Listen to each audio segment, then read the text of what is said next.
The land acknowledgement.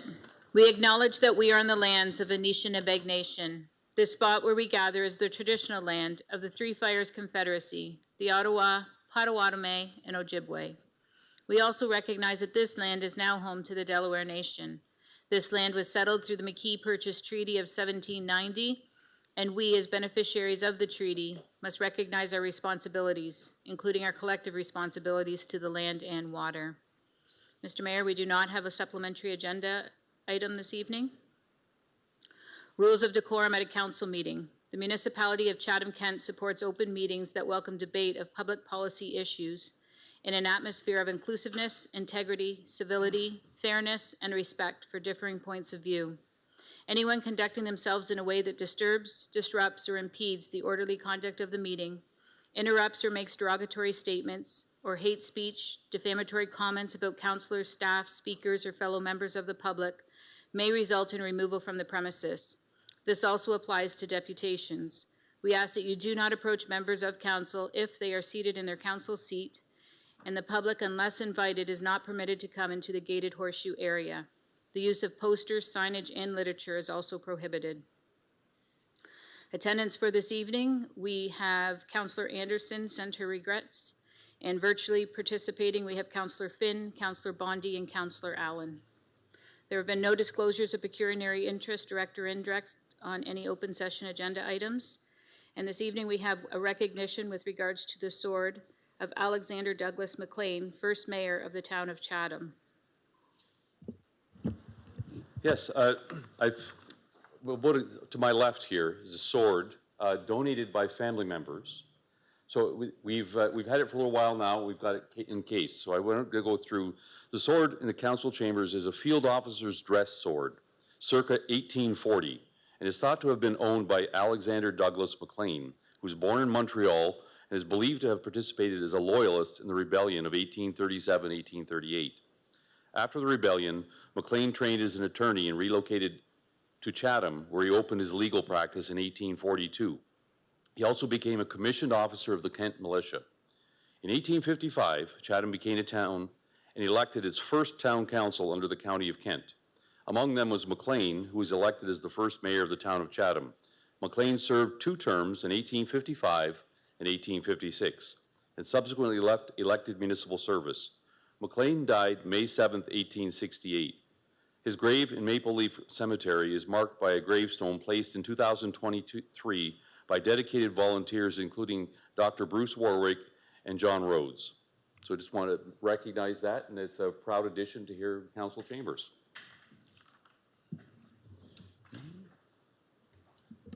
We'll go on to planning, item 12.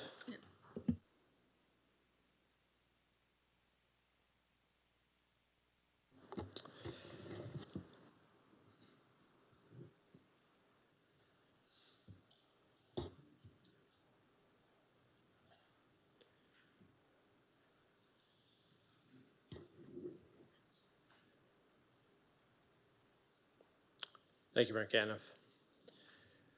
The process to be followed for each application will be as follows. 1, the clerk will announce each individual planning item. 2, the mayor will ask if there's anyone present other than the applicant with an interest in the application and to indicate so by raising their hand. 3, the clerk will advise if written or video submissions have been received. 4, if someone present other than the applicant indicates an interest in the item, there will be a presentation by administration. 5, individuals with an interest in the application other than the applicant will be asked to proceed to the podium, provide their name and address, and address council. 6, the applicant will be asked if they wish to proceed to the podium and address council. 7, administration will be asked if they have any comments based on discussion that may have occurred. And 8, council will be asked what action it wishes to take with regards to each item. Notice, if any person or public body that files an appeal of decision of council in respect of the proposed applications does not make oral or written submissions to municipal clerk before the proposal is approved, they are not entitled to appeal a decision to the Ontario Land Tribunal if otherwise eligible, unless in the opinion of the tribunal there are reasonable grounds to add the person or public body as a party to the appeal. Information on council's action tonight will be posted on the municipal website. All persons who have made a request or who have made an oral written submission regarding a particular planning item will receive a notice of council's decision, including appeal procedures Any other person who wishes to receive a notice of decision must submit a written request to municipal clerk. Thank you. 12A, applications for consent and zoning bylaw amendment. Larry and Francine Yacht, 7598 Middle Line, Community of Raleigh, South Kent. There were no conflict of interest and no deputations were received. Is there anyone present other than the applicant or the agent with an interest in the application? If so, please indicate by raising your hand. Seeing none, can I get Councillor Sakachi and Councillor Doyle to put this on the floor, please? So moved, Mayor Kenneth. I'll second that. Any questions? Seeing none, we'll put it to vote. Councillor Finn? Yes. Councillor Bondi? Yes. Councillor Allen? Yes. All votes are in. Motion passes 17-0. 12B, application for zoning bylaw amendment. John and Nancy Doyle, 8849 Doyle Line, Community of Harwich, South Kent. There were no conflict of interest and no deputations were received. Is there anyone present other than the applicant or the agent with an interest in this application? If so, please indicate by raising your hand. Seeing none, Councillor Doyle and Councillor Thompson, can I get you to move this, please? I will move that. And I will second. Any questions? Seeing none, we'll put it to vote. Councillor Allen? Yes. Councillor Bondi? Yes. Councillor Finn? Yes. All votes are in. Motion passes 17-0. We'll now move on to the deputations for the regular council meeting. We have 3 this evening, and all items are with regards to the Public Utilities Commission Master Plan Review with a growth lens. So first, just have to call it up here, I apologize. So we have 3 speakers. First is Joel Johnson. On deck is Chris Lee, followed by Larry Hutchins. If you'd like to come forward, Joel. And I'll remind all speakers this evening that you have a maximum of 5 minutes and the timer is on the screen for your convenience.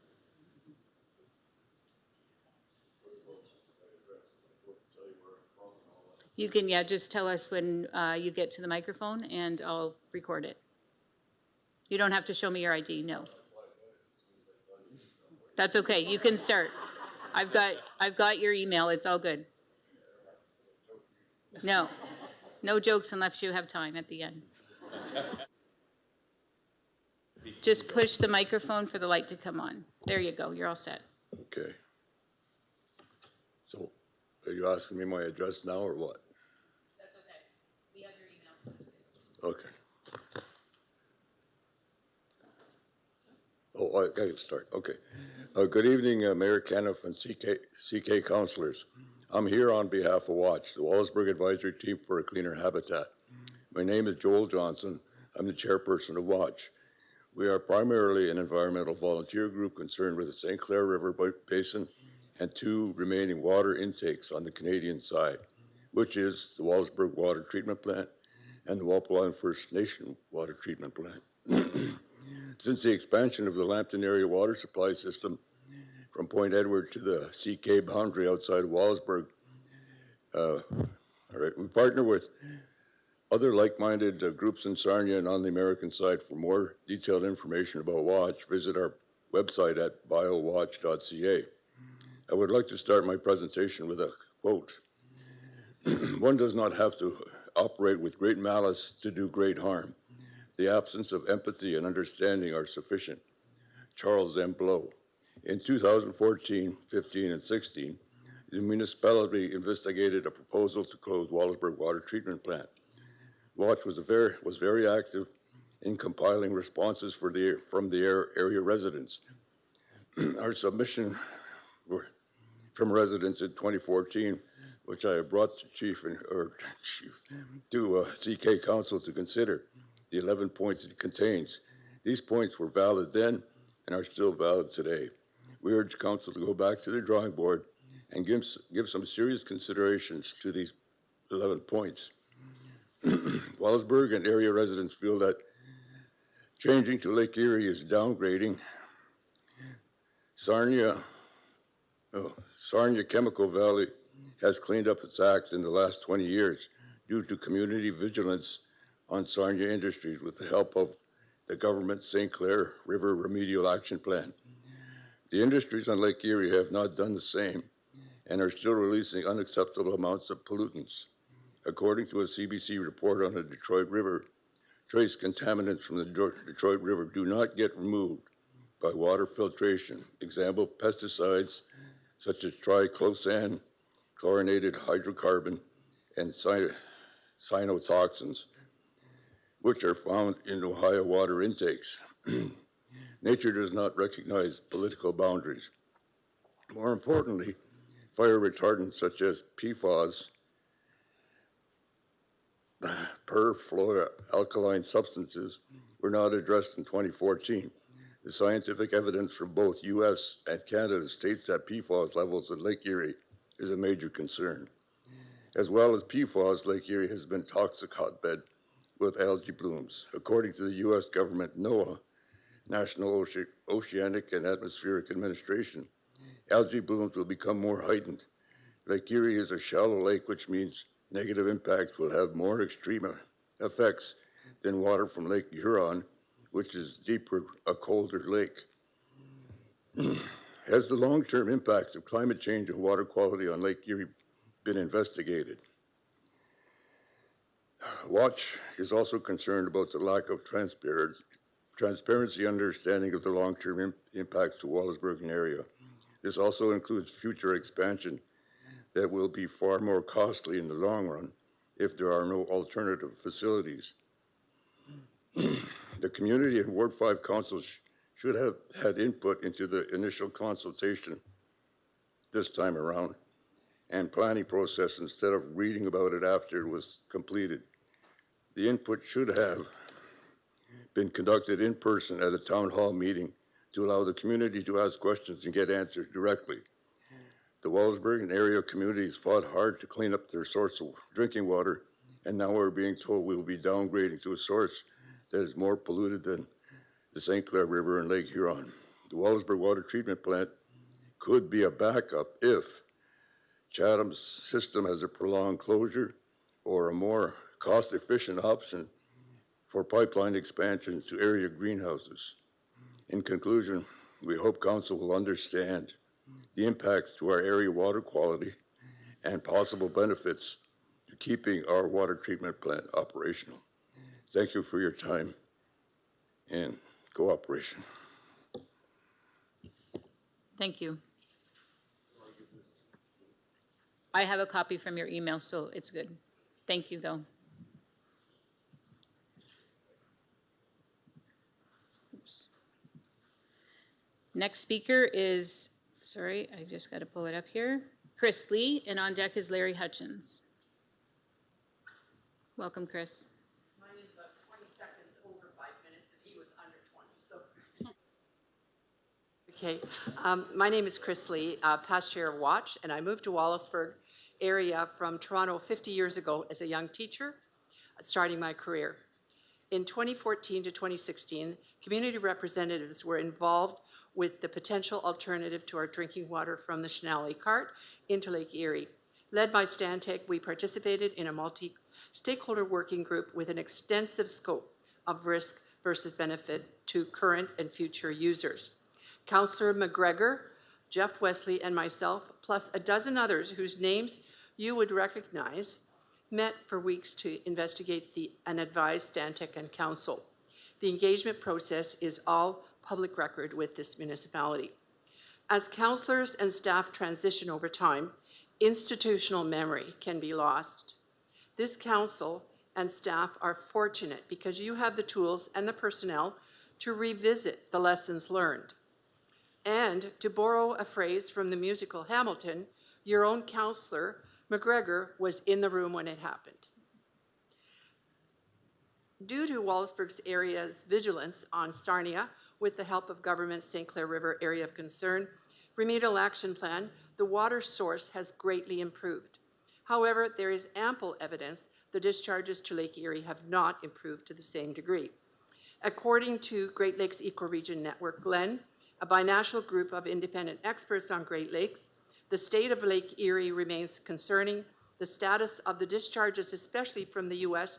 into Lake Erie, should be paramount on any long-term degree, to the same degree. on long-term planning. I'd like to quote from the CK Water and Wastewater Management Plan, Master Plan. The 2016 EA Stantec revised the Chatham pipeline recommendation, ultimately rejecting it due to community concerns. There is a legitimate basis to Stantec's quote, because the community's concerns refer to the pollution in Lake Erie. Those problems still exist and in fact have increased with additional emerging chemicals of concern that Joel mentioned, many of which are neither controlled or directly monitored due to the absence of regulations that govern municipal filtration plants. Operational redundancy, that means a backup plan, is an important part of long-term planning, especially when there is evidence pointing to risk and vulnerability. As an example of that evidence, in 2022 study by the Ohio River Valley Sanitation Commission, EPA, it's included in my deputation as an example. And there are many more.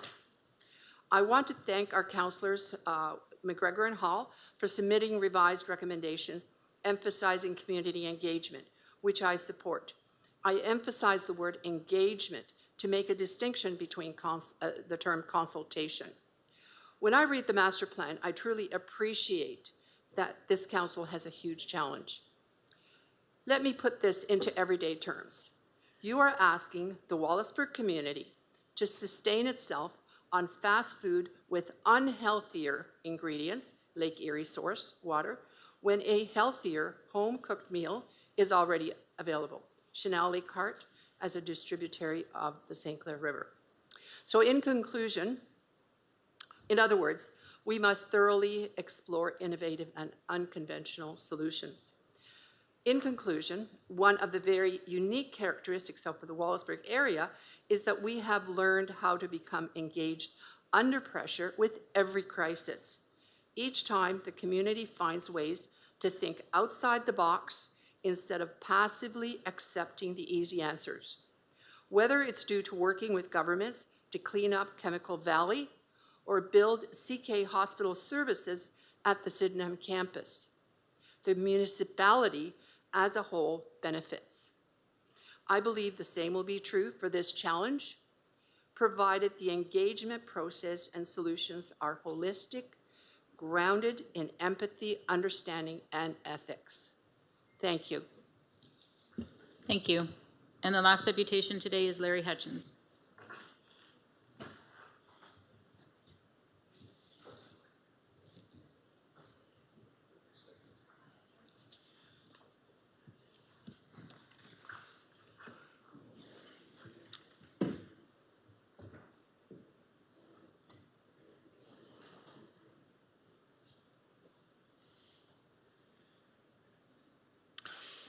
Thank you, Your Worship.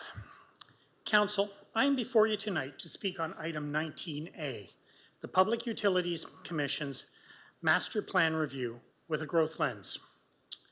This term of council has had many infrastructure projects that have consumed council's time and attention, from the new CK Park, Regional Park, and Burke Drain, to the roundabout on Highway 2, to the Highway 3 diversion, and the new hub infrastructure projects have been in the forefront of council's agenda. Sadly, the PUC master plan project for Wallaceburg and Ridgetown's water treatment plants will cost more than the above projects combined. At $100 to $200 million, it will be one of the most expensive infrastructure projects since the amalgamation occurred. It is also precedent-setting. This is the first time that Chatham-Kent has had an opportunity to divest itself of two major pieces of infrastructure at the same time. It will cause no loss of service to the communities involved and will stimulate the greenhouse industry in Wallaceburg and Ridgetown. By following the PUC recommendations, we as a community will be saving $100 million of cost on this project. Each $100 million equals approximately 14% of the $700 million that we say we can afford to borrow in long-term debt. With the amount of aging infrastructure, in CK, we can hardly afford to spend an additional $100 million on a project that can be achieved more efficiently. As well, we need to take into account that future councils may well need these funds for future needs and emergencies. Furthermore, council has not considered the amount of operational savings that will occur with the divestment of this infrastructure. During the last meeting of council, I took the time to ask the consultant for his opinion of the amount of annual savings that would occur. It was a substantial amount of money.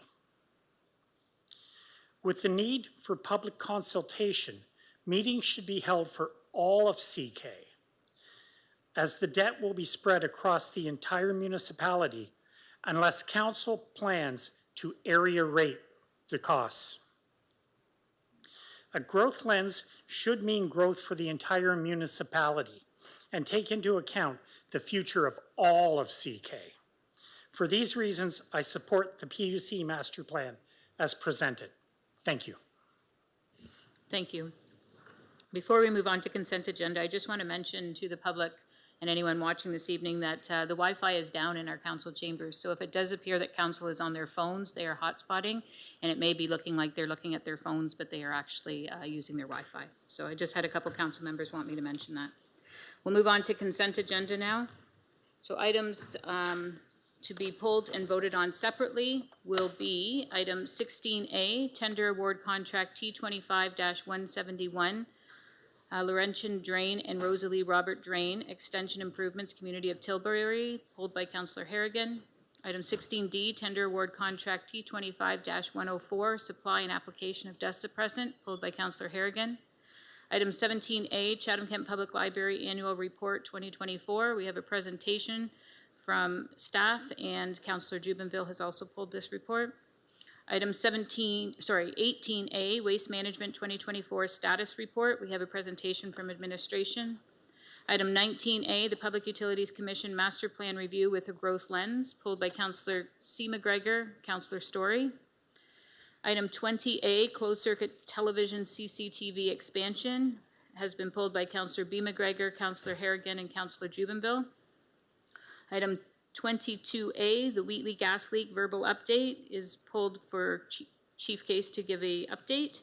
Therefore, the remaining items to be voted on in one motion under the consent agenda are 15A-B, 16B-C, 17B-C-D, 18B-C-D-E, F, and G, item 19B-C-D, and E, 20B, 21A, and B. Councillor Juvenile and Councillor Finn, can I get you to move the consent agenda, please? I so move.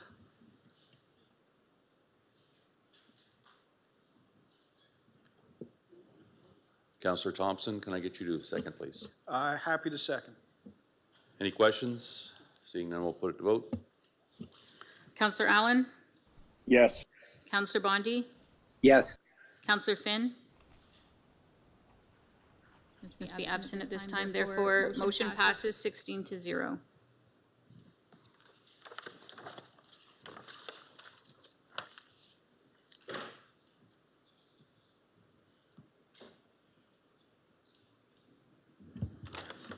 Go on to item 16, tender awards. 16A, tender award contract T25-171, Laurentia Drain and Rosalie Robert Drain, extension improvements, community of Tilbury.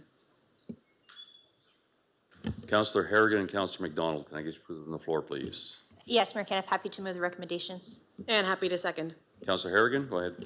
Thank you, Mayor Kenneth. I just have some questions through you, I believe, to Edward or Marissa around the tender itself. The first is really just if you could generally describe for members of the public how this tender relates to the overall stormwater master plan and those timelines. Through you, Mr. Mayor. So the master plan provides short and long-term implementation strategies to address existing flooding issues that exist across Tilbury. And those issues are related to a variety of factors, including insufficient storm sewer capacity, limited overland flow conveyance, and lack of stormwater management infrastructure.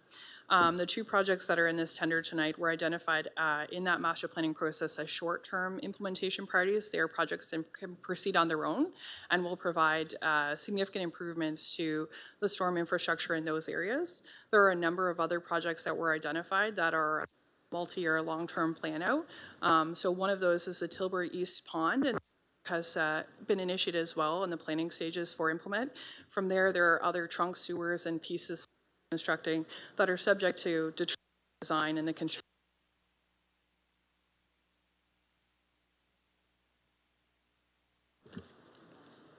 Thanks. Your mic might have cut out a little bit at the end, but what I had heard is also there's the development of other projects like the Tilbury East Pond.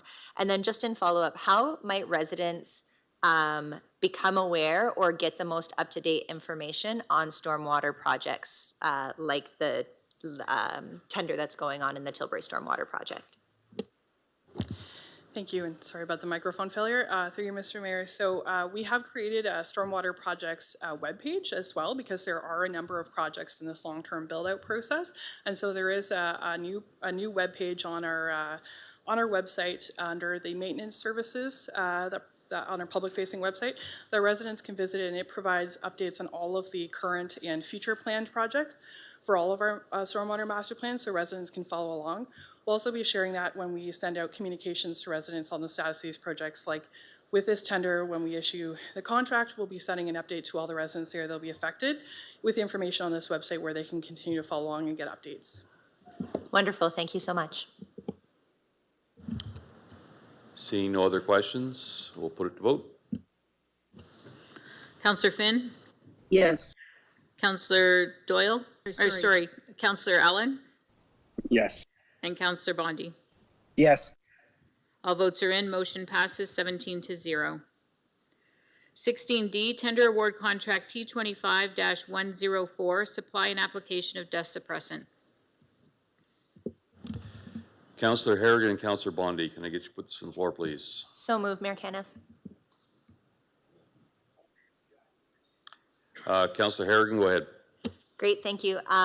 Just some quick questions about service levels with this, because I know we've had some extensive conversation about dust control recently.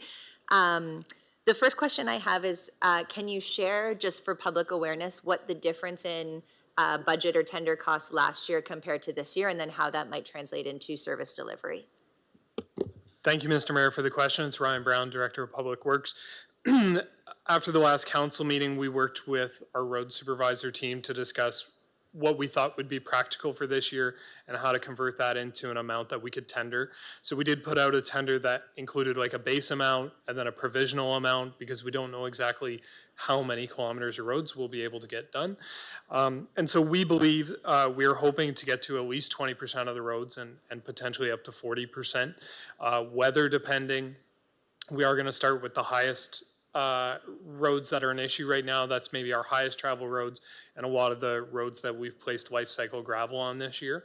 And so those are the places we're going to start. Obviously weather dependent and obviously material dependent. Some of the roads made out of limestone are quite set up, and we will not be able to grade them to apply the dust suppressant. So we'll be reviewing it on a case-by-case basis and hopefully be able to start in a couple of weeks. Great, and then follow-up question. I've had constituents in my area, particularly those who are living on Second Concession or Drake Road, who have talked about how because of other construction projects, their road is now being, it's trafficked a bit more heavily than it would normally be.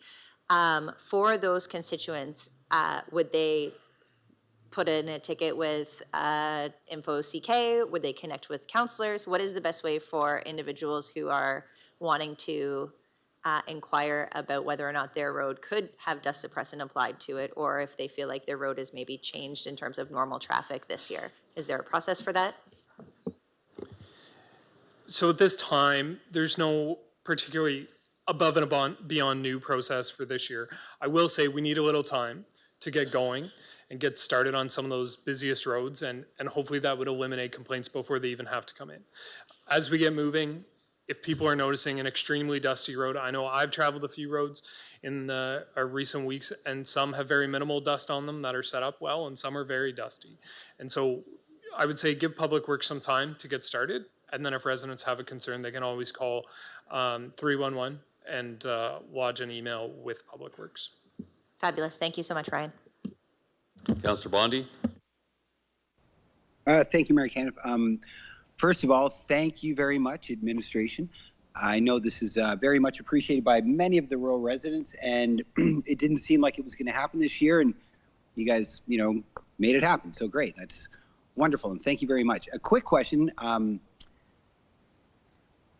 You talked about heavily traveled roads. Is there any consideration taken into the fact of how many people live on a road? Because it's really like the residents rather than the drivers, right? So is that kind of factored into your equation as to what roads to do? I guess I'm just repeating myself, but how many people live on the road rather than the level of traffic? Thank you, Mr. Mayor, for the question. So Public Works doesn't have access to quantitative data about how many homes are on each road, but obviously this is why we rely on our road supervisors. They know the dustiest, heavily traveled roads. They know the really busy roads. Sometimes we have stretches of rural gravel roads that have a whole bunch of houses on them, for instance, in very close proximity. So these are the things, and I'm happy to relay that information to the team about once we have the contracts in place, exactly which roads we're going to start on. Through you, Mr. Mayor. Well, that's great. Thank you very much. I'm sure we'll leave it in their good hands. They're the hands-on guys. They know what they're doing. Thank you very much, guys. Seeing no other questions, we'll put it to vote. Councillor Bondi? Yes. Councillor Finn? Yes. Councillor Allen? Yes. All votes are in. Motion passes 17-0.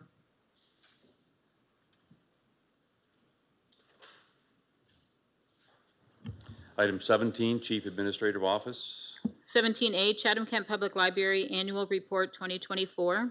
We have a presentation and information report by Stephanie Lawson, Manager of Public Services.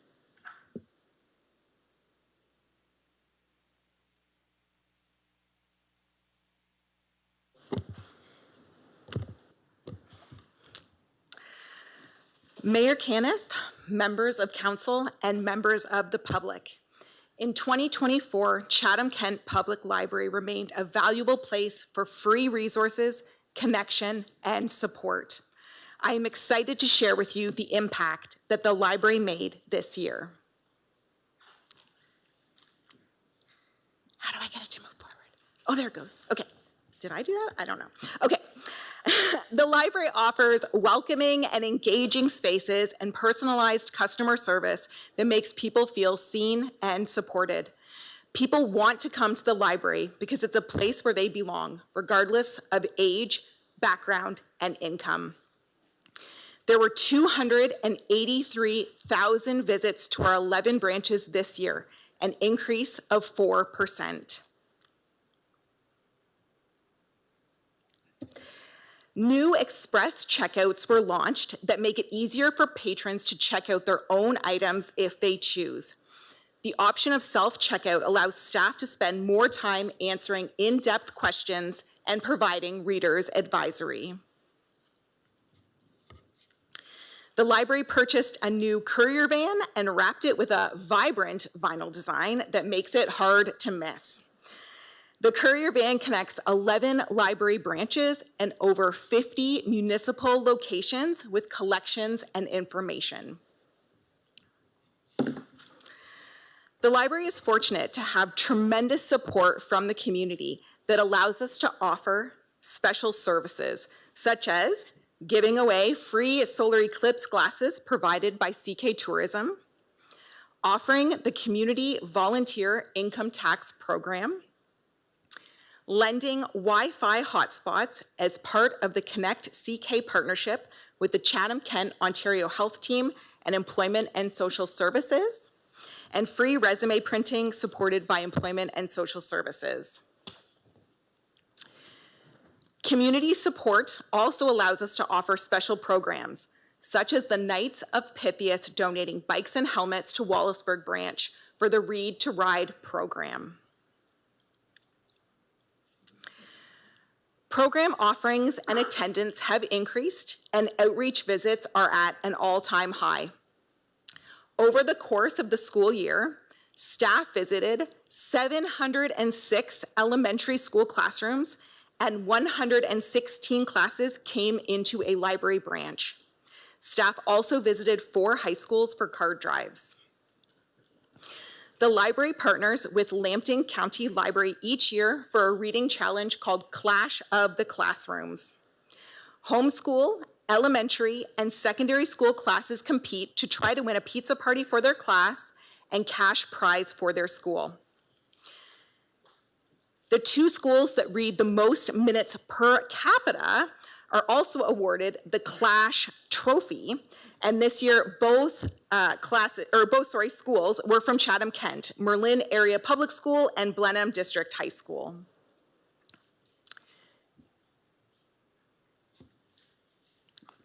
In addition to schools, staff visit other locations and special events in the community, like daycares, summer camps, the museum, and outdoor events like Party in the Park.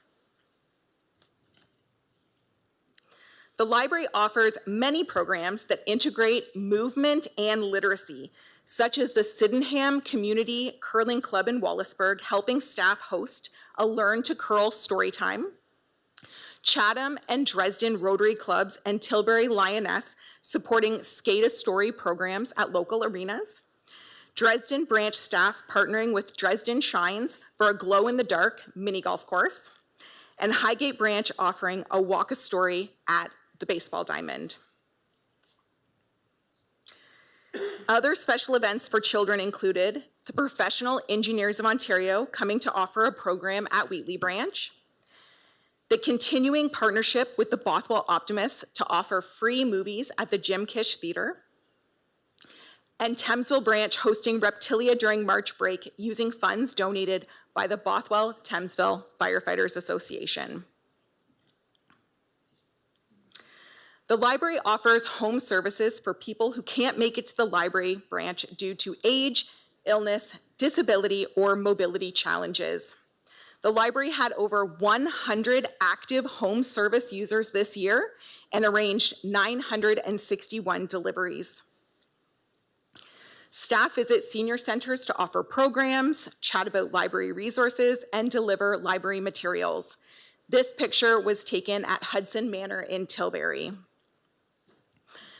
Many branches offer individual technology appointments and group technology lessons, both in branch and in the community. The library often welcomes authors to visit, and we hosted Roxana Khan with the local immigration partnership, which was also supported by a Canada Council for the Arts grant. The library posts trivia to our Facebook page on Wednesday evenings, and it is incredibly popular with over 13,000 plays this year. Thanks to the hard work of library staff, circulation continues to increase. Over 946,000 items were borrowed, a 7.5% increase over 2023. Included in this total is the over 300,000 digital items that were borrowed. In this picture, Felix has borrowed The Cool Bean by Jory John from Libby. Libby and Hoopla are the primary resources for ebooks and audiobooks, and Hoopla and Canopy offer movies and documentaries. Press Reader offers same-day access to newspapers and magazines around the world in over 60 languages. Almost 30,000 articles were accessed on Press Reader. Other electronic resources include a wide variety of databases that were visited 55,000 times. 2 of the popular databases include PebbleGo, which is designed for students in kindergarten to grade 3, and BrainFuse, which includes many academic supports, including live tutoring. This is Margie. Margie has visited Merlin Library Branch for 70 years. And my favorite part of this photo is that Margie went into the library for one book and came out with 4. There were over 644,000 physical items borrowed this year, and physical circulation still accounts for 68% of total items borrowed. The library has many special collections and is responsive to the needs of the community. This year, we added 2 additional languages to the collection, Malayalam and Urdu, at patron request. In this photo, a student from Zone Township Central School is looking at a Wonder Book at Bothwell Branch. A Wonder Book is a print book with built-in, ready-to-play audio. Other special collections include video games, Ontario Provincial Park Passes, pickleball kits, puzzles, portable wireless devices, board games, and so much more. The library has a seed library in the spring and fall, and 8,455 seed packages were borrowed. Seeds were also given away at the Chatham Pride Parade and Ridgetown Canada Day Parade. This is just a glimpse of the learning, connection, and opportunity made possible this year, along with the many, many partnerships, donors, volunteers, and supporters who helped make it happen. Mr. Mayor and members of council, I want to thank you for your support of Chatham-Kent Public Library this year. I ask that you continue your support in 2025 by borrowing items in person or digitally, exploring our collection of databases, attending a program, sharing the library's social media posts, and telling friends, family, and constituents all about what the library has to offer. Thank you. Thanks. We have questions from Councillor Juvenville and Councillor Finn. Great, thank you, Mr. Mayor. Councillor Juvenville, go ahead. Thank you, Mayor Caniff. Thank you for the report and reminding us how vital and libraries are in our communities, and you clearly demonstrated that. Just a quick question. Do you collect, well, I'm sure you do collect the data on each individual library, and perhaps maybe ones that might be declining in usage from the patrons versus the ones that have an influx of usage, and would you use that data to maybe see how you could bolster the one that might be declining? And also maybe in a future report, this was a great report, but in the future, just a breakdown of how each of our libraries were doing. It would be just a nice little added feature for council to see how they were doing on an individual basis as well. Thank you, Mr. Mayor. Councillor Jubenville, that is a fantastic idea, and I would be happy to compile some of that information and send it along to you afterward. Yeah. Thank you. Thank you. Councillor Finn. Thank you, Stephanie, for the report. It's always a pleasure going into the Chatham Library and seeing all of the activities that are going on almost on a daily basis. Just a couple questions. Being it's summer and knowing it is a busy time, how is the summer reading program going so far this year? Thank you, Mr. Mayor. Councillor Finn, thank you so much for asking. Summer is definitely the busiest time at the library. We have reading programs going on at all of our 11 locations for every age of patron. So we have the adult summer reading program where you come in, you borrow items, you get a punch on your card, and 3 punches turns into a ballot to win a prize pack. And included in that prize pack is a local bakery gift certificate and a local ice cream shop gift certificate. So each area went out and purchased the ones in their community. We also have a teen summer reading club, which again has a prize pack at every location, and the big prize in it is like this really cool vintage style radio that you can win. We're also doing an Instagram challenge where you can post pictures with your CKPL borrows, and you can try to win a Turns and Tails gift certificate. And then we have our Children's Summer Reading Club. I'm not sure what the exact number is right now, but last year we had 3,000 children participate across our 11 locations. And again, we get tremendous support in donations to get performers, to support programs, and to purchase prizes. And a lot of that money is put back into the community, buying from local businesses.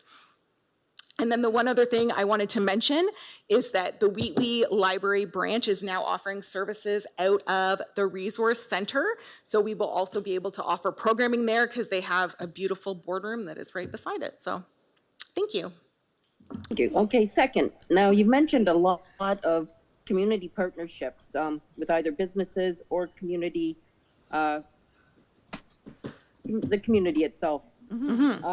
Just wondering if there is an organization or a business that's looking to partner with you on a program, how do they go about doing that? Thank you, Mr. Mayor. Councillor Finn, that is a great question. And I would say that the person can, we have our Ask CKPL information line, I guess, so you can phone us, you can text us, you can email us, or you can send us a message on Facebook. You can also come into any of our 11 locations. We'd be happy to chat with you. Yeah, we're always happy to cultivate new partnerships. Thirdly, just because I got asked this week, being on the board, could you explain the seed and the spice library that you have there? I can do that. Okay, so I'm going to start with the seed library. I don't know what year it started. It was a while ago. But we had a spring seed library. It's all native seeds to Ontario and Canada. And then now we have a spring and a fall seed library. So it's really taken off. People love coming in. Like I mentioned, now we're getting asked to partner with community groups to like do sustainable giveaways with the seeds, which is fantastic. What else can I say about the seed library? Yeah, you borrow the seeds. You plant the seeds, you bring back seeds if you'd like to. It's really fantastic. I encourage you all to come. We'll be doing the seed library in the fall. Anything else? No, that's good. Okay, and then the Spice Club was an initiative that started a year or two ago, where you sign up, you pick up a package that has a spice in it, and then a couple of recipes. You go home, you use the spice in those recipes, and then we have a, it's not Zoom anymore, Teams meeting where you come in and you can talk about the recipes, how it went, how you liked the seed, and it also features like our robust collection of cooking and baking books. I'd like to say you've got a wonderful team at all the library. Keep up the good work. Thank you. Councillor Story, followed by Councillor C. McGregor. Thank you, Mr. Mayor. Thank you, Stephanie, for a great presentation and for sharing that great update with all of us. I have a question and a comment. Right now, we are in a heat emergency. Could you give us a little more information about the library as a cooling center and how our branches are available for folks, as the importance of it functioning with an important role as a place for books and all of the great services and program, but also a place for people in our community to go for a safe and secure place. Thank you. Thank you, Mr. Mayor. And Councillor Story, thank you for bringing that up. That is a very important point. So all of our branches do have air conditioning. We have access to water that patrons can come in and use. And I think the best thing about the library, right, is that you don't have to buy anything, you don't have to do anything, you can just stay in there. Our Chatham location is open until 8:30. Our other branches are open like regularly, days of the week. And yeah, you're just welcome to come in and cool off. Good to know right now. Thank you very much. And thanks to all of your team for your compassionate approach to everyone who walks through your doors. Just one final comment. It's been a real pleasure serving on this board. It's a very engaged and active group of local citizens who are very passionate about the importance of libraries and how they can improve the health and well-being of our communities. In every sense of the word, I want to thank past board chair Robert Clark, who's here tonight, and current board chair Claire Latimer for their work over the past year. as well as everyone on our volunteer board. This has been a very busy year for our board, and we have asked a lot of our volunteers in terms of looking at library priorities and future planning. So really appreciate all the work of staff. I know you've done a lot of work on that front, and our volunteers. So just a huge thank you to all of you for all of your engagement over the past year. It's made a real positive difference. Thank you very much. Councillor C. McGregor. Thank you, and through the mayor. Thank you very much for the report. You know, the library is not the library of the past, and it's very impressive how much outreach there is in the community and the home program and stuff, so that hopefully other people pick up on that and realize that it's, you know, it's not just going to that single brick and mortar building anymore.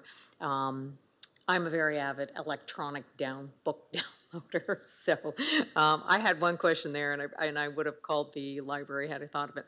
Hoopla and Libby, can you have both programs and order from both programs at different times? Because like I'm often on a wait list for books.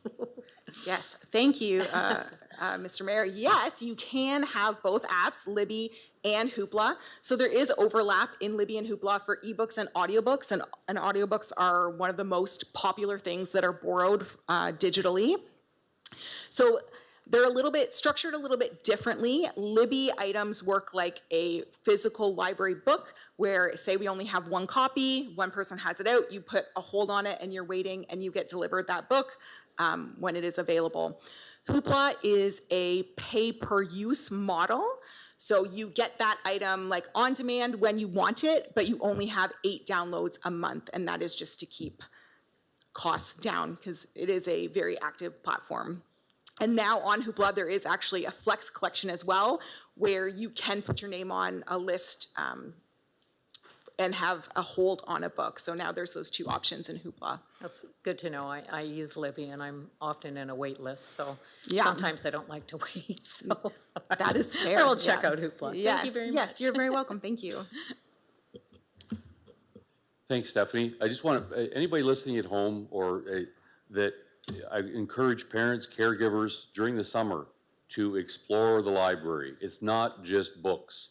So many people tell me, oh, it's a library, it's just books. There's so much more. The services and things, and the kids will just love it. So please, if you haven't been to the library lately, get out to your local library and experience it. It's pretty amazing. And Stephanie, thanks for all your enthusiasm and energy. You put that through help put that through all our systems. So thank you for that, and your whole team and all the volunteers. It makes the library a pretty special thing here in Chatham-Kent. Thank you. Absolutely. Thank you, Mr. Mayor.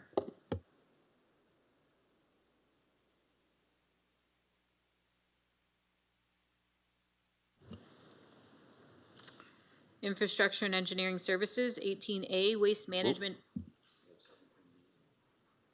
No. 18A, Waste Management 2024 Status Report. We have a presentation and information report by Huda Oda, the Manager of Waste Management.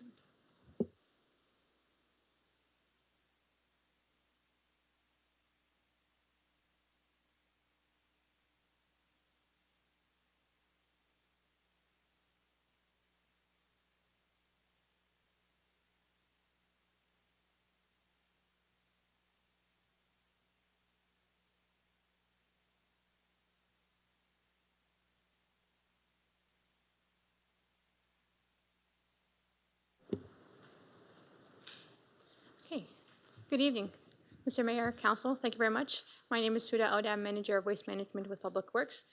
The report submitted to you on this topic is very extensive and it has a lot of information, but I did want to take a few minutes and speak to you about a few specific pieces of information that I think are very important for us to communicate for.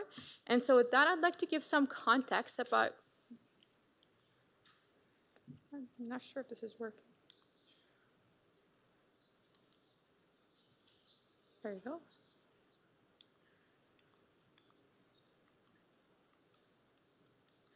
Sorry, I'm not sure if I'm using the clicker correctly. Just in context, why is this important? Waste Management does collect and gather information throughout the year and reports on it annually, but that is usually to specific entities and for satisfying specific regulatory requirements or program requirements for us to continue our programs. But we're hoping, we have started this year to follow best practices by ensuring that we enhance our report on performance indicators and programs. And so with that, we hope to communicate with council and residents of our successes, challenges, and thank you very much. Just tell me when you want to advance your slides. We hope to report on our successes, challenges, and help make better decisions that are data-driven. And it is very exciting for us because it's the first time we actually complete a full 1-year first season waste composition study, which you've heard about before, but this is the time when we presented the culmination of all the results together to you. And just to note here that there have been a cross-section of waste collected from both urban and rural communities throughout Chatham-Kent to ensure that we have as much of a reflective data set as possible. Next slide, please. The first thing I want to talk to you about is refuse generation. The graph to the right here displays the amount of waste that has been destined to the landfill from 2015 to 2024. In 2024, we generated as a community about 26,000 tons of waste that went to the landfill. That number is very similar to the year prior, so really there's no statistic change. What's interesting too, if you see between the blue and the green, that is the amount of waste collected at the curb versus that collected at depots, continues to be very consistent to the 80-20 ratio, which is really the same ratio between populations that are serviced through curbside and populations served through depots. One thing to note here is from all of the curbside waste put at the curb in 2024, more than half of that came from Chatham, the city of Chatham, which is not surprising because it has the highest population. Next slide, please. The second piece of information we would definitely come to you again and again on that is the diversion rate. That is the amount of waste that has been diverted from the landfill. So if we take everything everybody generated in Chatham-Kent, we weigh that, and then we take how much of it actually went to the landfill, how much of it was recycled. 20% is our diversion rate for 2024. Comparing that to 2023, that is a drop of about 14%.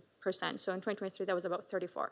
But please do take note that one big contributor to the diversion rate is recycling, and recycling is not something we're accounting for anymore because it is not our program. So this 20% really reflects all that is controlled by the municipality or municipal programs. A lot of the 20% comes leaf and yard waste at the depots. Scrap metal and tires are also big contributors to that 20%, which are all depot services for the most part. Next slide, please. When looking at information from the curb, I'd like to highlight two pieces of information. And I do apologize, I did have animations I did not expect that I'll have to. So if you could please just scroll through the items here. At the curb, we have 85% participation rate, which what means is that we have 85% of eligible properties in Chatham-Kent's curbside areas actually use our weekly garbage collection. That means it's well used, this is a good thing. But the cart, when it's put at the curb, is only 70% full.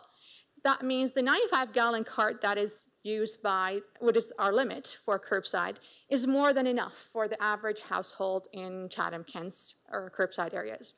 And with that, there may be an opportunity for us to review. Next slide, please.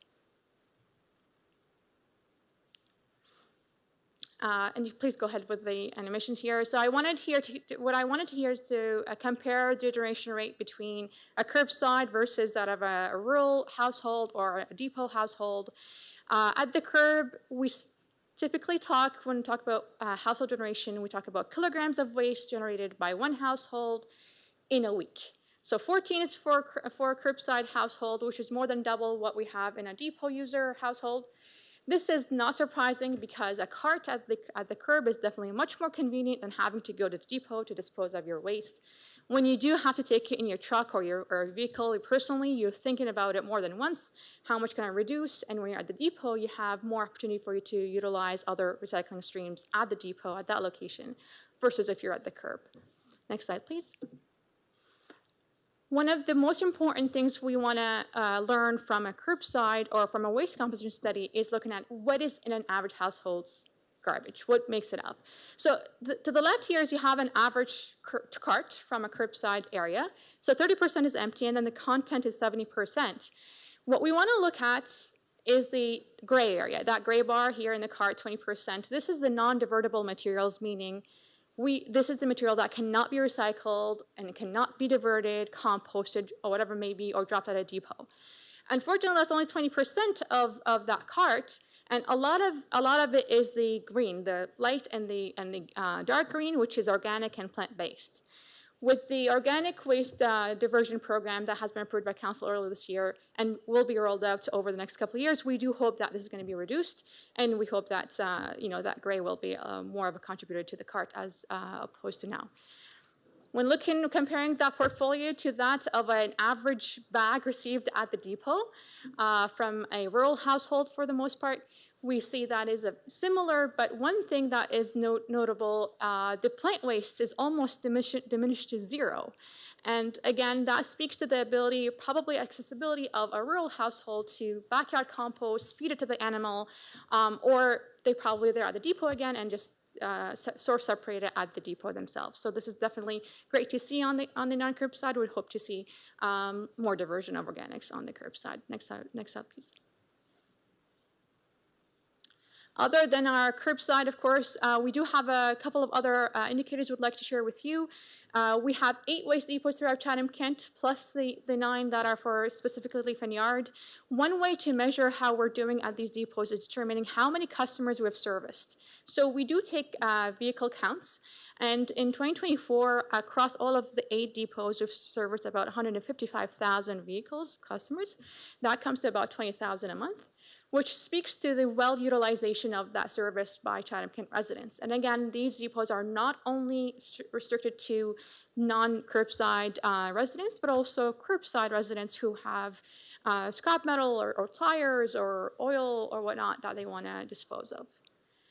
We also partner with the Ridge Landfill to have Veolia Environmental operate 8 days of household hazardous waste events through April to November. And this is a relatively new program. I think this is our 3rd year into it. We serviced in 2024 about 1,900 customers in all of the 8 days. Again, it does speak to the steady and well utilization of that program. It's been popular, and it does help divert a lot of hazardous waste from the landfill stream and from just the ditches and whatnot. Next slide, please. So looking at the data, I'd like to conclude with a couple of things. That our curbside levels of service do meet or exceed the general household requirements. That we do have a lot of divertible material within our landfill stream that we'd like to target. So other than the future organic waste diversion programs, we hope to enhance our promotion education efforts as well. We want to educate the public about their options and how to better manage their waste. Of course, that would require some more support in terms of resources. And then finally, we do hope to see that very much of a change in the organics. If you remember, we will rolling out with backyard composters in 2026, next year, and then the year after we'll be having an expanded curbside leaf and yard collection. So with that, we will definitely be monitoring the pattern and see how we're doing. And with that, I thank you very much for your time. Any questions, happy to answer. Councillor Story, followed by Councillor Harrigan. Thank you, Mayor Caniff.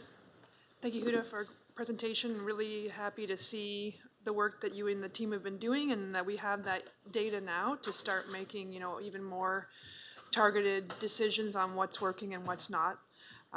Just 3 questions. I had a question from a resident the other day about the hazardous waste days, which I think are fantastic, and I'm glad we're hosting those for our residents. They actually mentioned the fact that the current locations are being held at in Chatham are not convenient to public transit. So I'm wondering if maybe in the future, for maybe 2026, would it be possible to consider other locations, or is that location there for a specific reason? Thank you. Thank you, Mr. Mayor. It is there for a specific reason. So that location is the location at which Veolia Environmental operates. They have all the infrastructure at their own site for them to be able to handle the waste and segregate it and treat it, even pre-treatment on site. So for us to move that somewhere else will be very, very difficult, and it would be very costly. And that's something that has to have multiple stakeholders decide on that. So I will, though I do sympathize, I understand, but it has actually been much better accessibility just for the general public. Okay, so that's their property and that's where they do their work, so that makes the most sense. Yes. Okay, no, that makes sense. Thank you. I also had some questions about and I think it might be just perhaps a miscommunication. I'd sent an email to you last week about that, but just so folks are clear who might be watching from home, there was maybe some confusion about driving extra recycling to a depot. Let's say they live in East Kent, but they're driving to the Harwich depot. Can you explain a little more about folks driving to their nearest depot for options for things like their recycling? Thank you, Mr. Meyer. So first I have to make the distinction. If that recycling is coming from a curbside resident, then typically speaking, that is not accepted at the depot unless there's a specific circumstance that they have communicated with us and we have given permission, because our depot, we operate the depot for recycling collection now on behalf of the program owner and not ourselves. But if this is recycling coming from a depot user but somewhere else, so they might be having the blue permits and they are going to Harwich, typically speaking, that recycling will be accepted. But if they are going to dispose their own household garbage, then they'd have to pay that fee because that's not their designated depot. Now, just talking about designated depots, we only have restrictions on 2 depots, the Wallsburg and Harwich depots, because of the number of users we have typically in a day and the capacity that we want to maintain for the entire shift. Okay, that's great, thank you. And last question, I had someone who was talking about if they have extra bins for recycling, which I think you answered, and the leaf and green bin yard waste collection. Could you just give us a quick update on what the leaf collection will be happening? Because that will be happening soon, but would you mind giving us just a quick update on what that means for residents as well? Thank you, Mr. Mayor. I can give a very brief overview. We have recommended to council not to go with a green bin at this moment. Green bin meaning your kitchen scrap waste that would be collected at the curb. So that's not in the plans. What we have in the plan is 2026. We will be able to sell backyard composters at a $20 fee. So that is what we think is less than that cost. So anybody can come and purchase it from any municipal service center, and that would be used at their backyard, or if they have a balcony and it's suitable with their balcony, they could do that if they're living in a higher rise, more vertical building. In 2027, what we're doing is we're taking the level of service for leaf and yard to be at the curb. So instead of people having to drive to a depot to dispose of the leaf and yard waste, now they could put it at the curb. The council, I think it was later last year, if I'm not mistaken, maybe it could be earlier this year, last year has approved a paper mandate. That means the leaf and yard waste at the curb can only be accepted in paper bags or in other bigger type of pails that we can empty through the trucks. And that will be rolled out in 2027, not until April 1st, 2027. Thank you very much. You're welcome. Councillor Harrigan, followed by Councillor Hall. Thank you so much, and thank you, Huda, for the presentation. Apologies, I didn't send these questions in advance.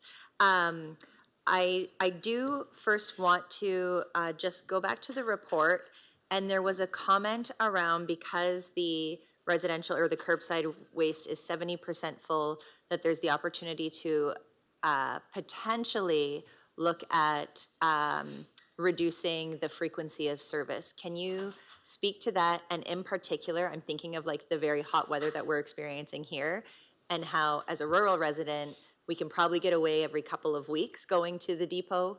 Shout out to the Tilbury East Depot folks, they're a great team. But in the summertime, even if we have just one small bag of garbage, we're going to the depot because of the heat and everything. It just provides a lot of ungodly smells in our garage. So can you just comment on that line in the report and maybe what steps we would have to take before we would make that decision, and if that service reduction is on the horizon? Thank you very much, Mr. Mayor. There is no plan to reduce the level of service currently. This is just kind of, there's a flag. Maybe that's a place where we can look at.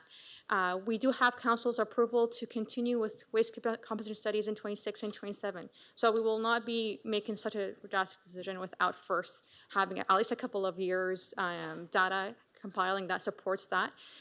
The second factor in there is that we are locked in with a contract with Waste Connections that leads till the end of 2028. And so it's not in our interest to change our level of service drastically for what is in relatively a smaller piece of change. So I don't think we'll change that then either. Now, there are other factors to the decision is that the vast majority of Chatham-Kent's residents at the curb have a 95-gallon. It is probably ideally better to change that with a 65-gallon if we want to reduce that and make it weekly. But again, we talked about practicality. Is it easier to do that, or is it better to go on a longer, more than a week? These are all questions up in the air. Again, this was just an observation. And if we see this as an observation that is repeated year after continuing this information, then that it is our duty to come to council and say, this is how we can make our program more efficient and maybe even reduce costs. Right, and then the other question I have is, I was surprised by the I think it was 6.1 kilograms average weekly for depot users. But then I thought about some practices of some farmers that I know who maybe don't go to the depot and choose to burn their garbage instead. Can you talk about why it is not advisable for rural residents to burn their garbage and rather how it's better for them to use the depot? I'm assuming environmentally it's not advisable, but maybe, so I'm just wondering if you can comment on that, and perhaps if there's something that we could do to make sure that people are aware of the depot usage that's available to them. Off the top of my head, I can speak to 2 points that are very important to note. If I were to choose between taking my waste to a depot as opposed to burning it, it might be more convenient and just easier in short time for me to burn it. However, at the depot, we want to make sure that there's no hazardous waste going to the landfill. So being able to separate material, the recycling hazardous waste into the hazardous waste or into the events, makes sure that the material that goes to the landfill is has the lowest amount of hazardous waste as possible. A lot of these material, when they're burned, they're flammable. When they're burned, they are staying in the environment, whether it's in soil or in the air, and that is definitely not advisable. That's not how we treat garbage. The other thing is if somebody gets complacent and they're only burning their garbage, and then might be burning their recycling too, and they might be burning other things, leaf and yard waste that could be recovered for resource as well. So it becomes a habit that is not beneficial to anybody. So don't burn your garbage is the message we want to send out to Yes, rural please. residents. Perfect. Thank you so much, Huda. You're very welcome. Councillor Hall, followed by Councillor Wright. Thank you, Mayor Caniff, and thanks for the presentation, Huda, and apologies, similar to Councillor Harrigan, I did not send these questions in ahead of time, but this was me wanting to look up this information and not doing it, and then you were already talking about it, so I'll ask you tonight, but specifically about the hazardous waste days. So I was wondering if you could let us know, when are the next few hazardous waste days, and where exactly is that located? I know it's at one central location, but can you tell me exactly where that is? Testing my memory here. Thank you, Mr. Mayor. We have today's July 14th, so we're done with the July event. We have an August event. It's our second Tuesday. The September event is the second Saturday. October 2nd Tuesday and November 2nd Tuesday. I don't know the dates out of the top of my head, but I hope this helps. Anybody who has a calendar, there are 2 pages dedicated to those events that they can look into. It's on our website, and they can call in 311 and get that information. Sorry, what was the other part of your question? No, that was, and where exactly is it located? It is on Prosperity Way. I can't remember if it's 140 or 104, but it is on Prosperity Way, just off of the Bloomfield, near the intersection or near the intersection with 401 on Bloomfield. I think it's concession 7. Again, the information is in the calendar. I can find that and send it over to you. No, I appreciate that. That was a pretty good answer for off the top of your head anyway. But that's what I was going to ask again. Like, if people want to find out this information, where exactly do they go? Not only for the dates, but I was thinking for these days, for what type of materials can be brought. I'm assuming that information is somewhere where people can be found. Yeah. So website, customer service, call in and we can give you that information. Their calendar, if they are depot users, all our depots are supplied with brochures that they could give out, that our operators could give out to residents. Typically, they do that at the beginning of the year, so near April, they give to everybody. But if they're not given to you proactively, please do ask, because they do have a stack. Excellent. And these days, is it shared on social media, or is it shared with the public leading up to these specific hazardous waste days? Is that kind of blasted out there? I believe our current frequency is every 2 weeks. We're putting something out from Waste Management. It is shared on social media, but at the beginning, so before the April event and specifically before May and September. This year we're doing radio as well. So there were radio ads before the May, it's Saturday of the spring. And then the Saturday in the fall, there's going to be another round of ads. We try to switch between radio and newspapers year to year. Perfect. Thank you, Huda. You're welcome. Councillor Wright. Thank you, through Mayor Caniff, to you, Huda. Ridgetown here lately, you made them move the blue bins in front of the stores. You talk did. about highs and lows. Well, that's kind of a low down the main street right now because the smell is really outrageous right now. And it don't look good driving down the street seeing all the blue bins during the week in front of the stores. Like there's something else we can do there? Thank you, Mr. Mayor. This is an operational issue that we've faced over the last 2 winters. And this winter, with the Georgetown downtown residents, some of them experienced a disconnect in service because of the contractor's inability to go to the back alleys to collect. These alleys are privately owned. They're not Chatham-Kent Public Works looked after or whatnot. So there have been sheets of ice, especially over this winter. There were, I think, 3 weeks where they were not able to collect there, 3 different occasions. So looking at that and consulting with our legal department, we did move the bins to where they technically should be, which is on the road at which the household or the property abuts. However, we did inform the residents by letter before doing that, and we did let them know that if they can get together and maybe form some kind of association and that they can guarantee that there's going to be winter control, then we would be happy to go back to collect from the alley. Could we move them back for the summer months, like 3-4 months of the year, and then put them back out when it is winter time? Because it's not very appealing this time of the year. I can connect with you later on that, if that's okay. Pardon? I can connect with you later on that, if that's okay. All right. Yep, thank you. Thank you very much. Okay, seeing no other questions, we can move on to item 19. Finance, Budget, Information Technology, and Transformation. 19A, Public Utilities Commission Master Plan Review with a Growth Lens. Councillor C. McGregor and Councillor Hall. Can I get you on the floor, please? Certainly, thank you. Yes. Yes, so you have an amendment, amended version to put up? I've sent an amendment through and informed council of some, they're not major amendments, and happy to answer any questions about them. I would like to thank Gord Quinton and Darren Galbraith for working along with Lauren and I to address all the concerns that came to council during our debate at the last meeting. We tried to encompass, and actually my amendments are conversations that we missed during updating the amendments. So, you know, I think it has now covered everything. You know, and we work very hard as a council to make sure that there's proper communication and consultation out there. This does cover that.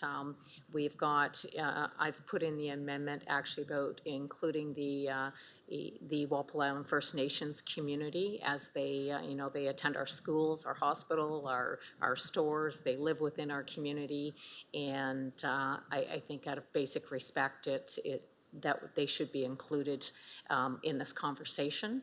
And then also, I've also added to have the information, the laws information, which is the Lambton connection. We were told it was not feasible, and we've recently received some numbers on that, but I think there's a need for some education to understand that connection and, you know, why it's not feasible. So and we've added the piece about educating and having education supplied to council before we're making some of these decisions. So I think it covers everything that we talked about, and I'll leave it at that. I'm very thankful for the work with everybody to bring this together, and with the conversation with council at the last meeting to bring the addition of those concerns into these recommendations. Thanks. Councillor Hall? Thank you, Mayor Caniff. I just wanted to thank Joel and Chris for their deputations this evening. The work they've done over the years with the Watch Group is really a prime example of community leadership. Their input, insight, and experience is a true asset for Wallaceburg, Walpole Island, and all of Chatham-Kent. So I echo Councillor C. McGregor's comments and support her amendments. So I won't repeat some of my comments from last meeting, but I still stand behind them and hoping for council's support tonight. Thanks. Councillor Story, followed by Councillor Sakachi. Thank you, Mayor Caniff. I just had a couple questions, probably for Gord. I appreciate the opportunity to discuss this again. There was a lot of good debate and discussion at our last meeting. In the recommendations and in the report, just I think for ease of understanding, I didn't see any financial implications, any financial details in terms of costs or dollar amounts in the financial implications section or in the recommendations. So I'm wondering, I just want to make sure, is that because we aren't committing to paying for anything tonight? We're just looking at what we're doing next? Would you mind just clarifying that for myself and anyone else who has that question? Thank you. Thank you. And I apologize for my voice is half gone tonight.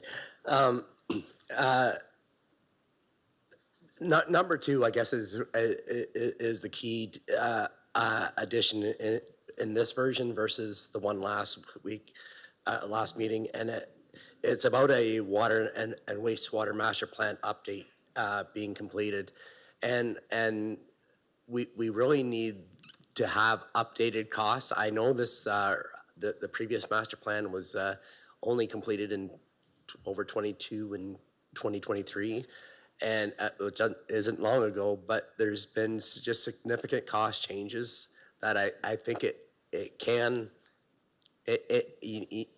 council and the PUC need a sober second look at all these costs and updated figures. So that master plan will bring that all together, do significant community consultation, and really get to the updated costs. In number one, we're going ahead with some of the green items that are things that we're all agreeing that needs to be done. Issues that are more urgent and needed to be done right away. But the things that were in yellow or red or otherwise in the report that was attached, we need to get the updated costings and really have a one more look at some of these major decisions. Okay, thank you, pardon me. So the green items that we talked about at the last meeting are going ahead? Yes, some of those are still multi-year projects. By the time they're engineered and updated costs will come to the PUC Commission as they get through engineering design work and through the stages. So the costs may change drastically, but those are the still recommended to go ahead immediately. Okay, thank you for that. This report certainly had a lot of detail in it, and I think the key findings piece on page 3 is really important.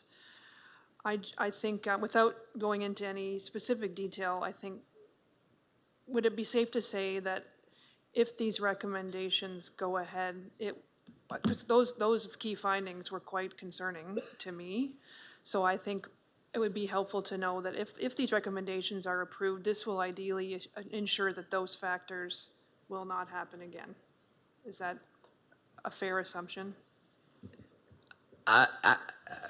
Simply yes. Yeah, okay, that's great. The Flow CK group, I've had a few folks raise the concern with me from the community about whether or not this risks adding another level of bureaucracy to the process. Could you maybe give a little more detail on why these decisions and approvals could not be made with existing staff and existing organizational relationships? So it seems like it might be the same staff that are already making those decisions now. So does it need to be a separate committee to do that? Or maybe you could just explain a little more why you feel that's an important tool for this to move forward. Thank you.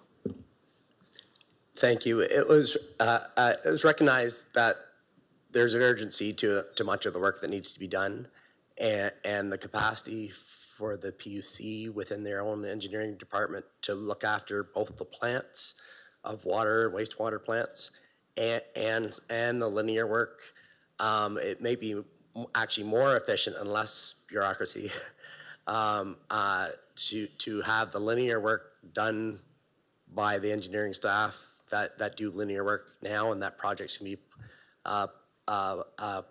planned and basically take some of the load off the PUC that has to deal with the major plant refurbishments over the next decade. So this is actually about some efficiencies, and you know, if you have to put in a water line to Ridgetown within the road right away, for example, you can work together of all aspects of that road with people that are used to working with easements and the type of work that would be needed to do such a thing. So it should be more efficient.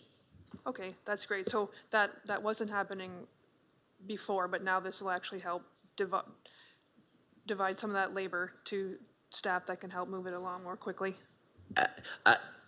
It's more about what we know that's coming with, so maybe it was needed the last decade, but for what we see on the horizon for the next decade, we see a lot of work both on the growth side and other work on the linear assets that needs to be done, and it's just so significant that we think this dedicated group will actually create efficiencies in how that gets done. Okay, thank you. And then last questions, perhaps are for Darren. I know the folks I don't think are here, but I want to thank the deputations, folks who provided deputations as well. Really appreciate the institutional memory piece is certainly an important one. I respect that they brought those to our attention. There was a reference to an absence of regulations governing municipal filtration plants. Is that accurate? Darren Galbraith, General Manager, Chatham-Kent Public Utilities Commission. Thank you, Mr. Mayor. Those are all false. We are heavily regulated through legislation through the Ministry of Environment, Climate Change and Parks. So no, we're inspected annually. We have to submit all our test results, our flows, everything, even infrastructure that we remove, add. So no, that's totally false. Okay. And how long has the municipality used Lake Erie water? Good question. The very first one was actually the Dealtown Water Treatment Plant that only serviced the Southwest Regional Center back in 1965. But since then, Wheatley and the South Kent Water Treatment, well, Erie Beach was built also in the early 70s, and Chatham Water Treatment Plant was the mid-70s, so that's how long those ones have been operating. So the earliest one was 65. Okay, thank you. I certainly respect the needs across the municipality and where everyone has their own preferences based on, the work that was done in previous decades by community advocates. Fully respect that. I think I just wanted to make sure that we use Lake Erie water and that's a safe and reliable water access for us, right? Well, there's tens of millions of people that drink the water from Lake Erie every day on both sides of the border, so. Okay. Thank you very much. Councillor Scotchy. Thank you. Through you, Mayor Caniff, to actually Mr. Galbraith. So during the previous communication portions of things, the last meeting, we definitely heard a lot from councillors as well as our general manager as well, but we didn't really hear a lot from a PUC perspective, from the consultant and what you thought about the actual report. So given the fact that you guys worked on this right now and together, I'm just curious to see if you can just elaborate on what number 3 means when it says community of Wallsburg and affected surrounding areas.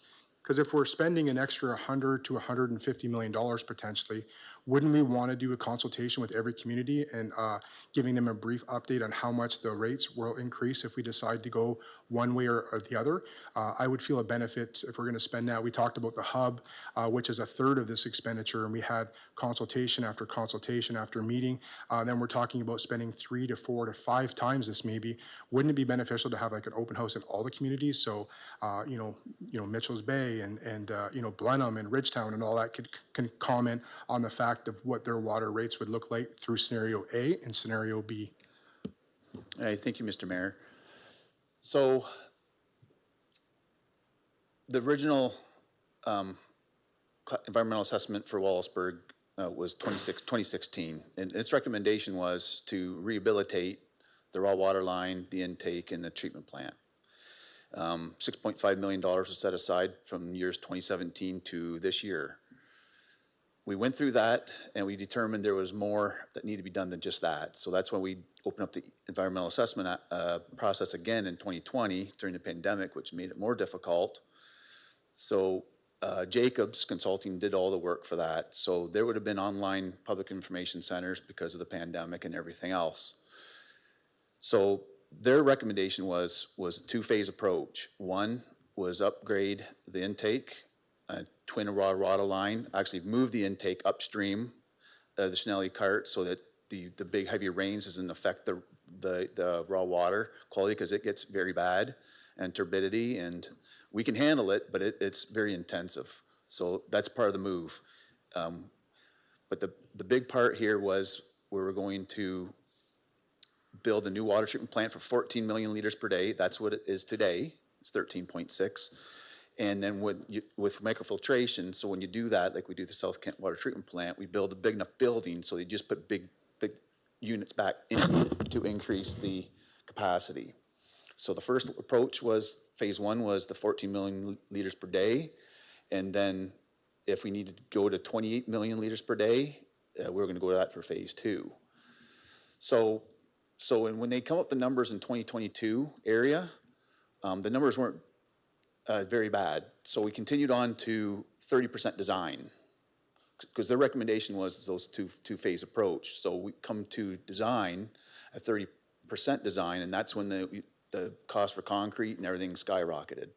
So that's when we had to pull back a bit and figure out what is the right approach here. So that's why we invested with Municipal VU with all the other projects to strategize. That's very difficult when you're talking $1.1 billion.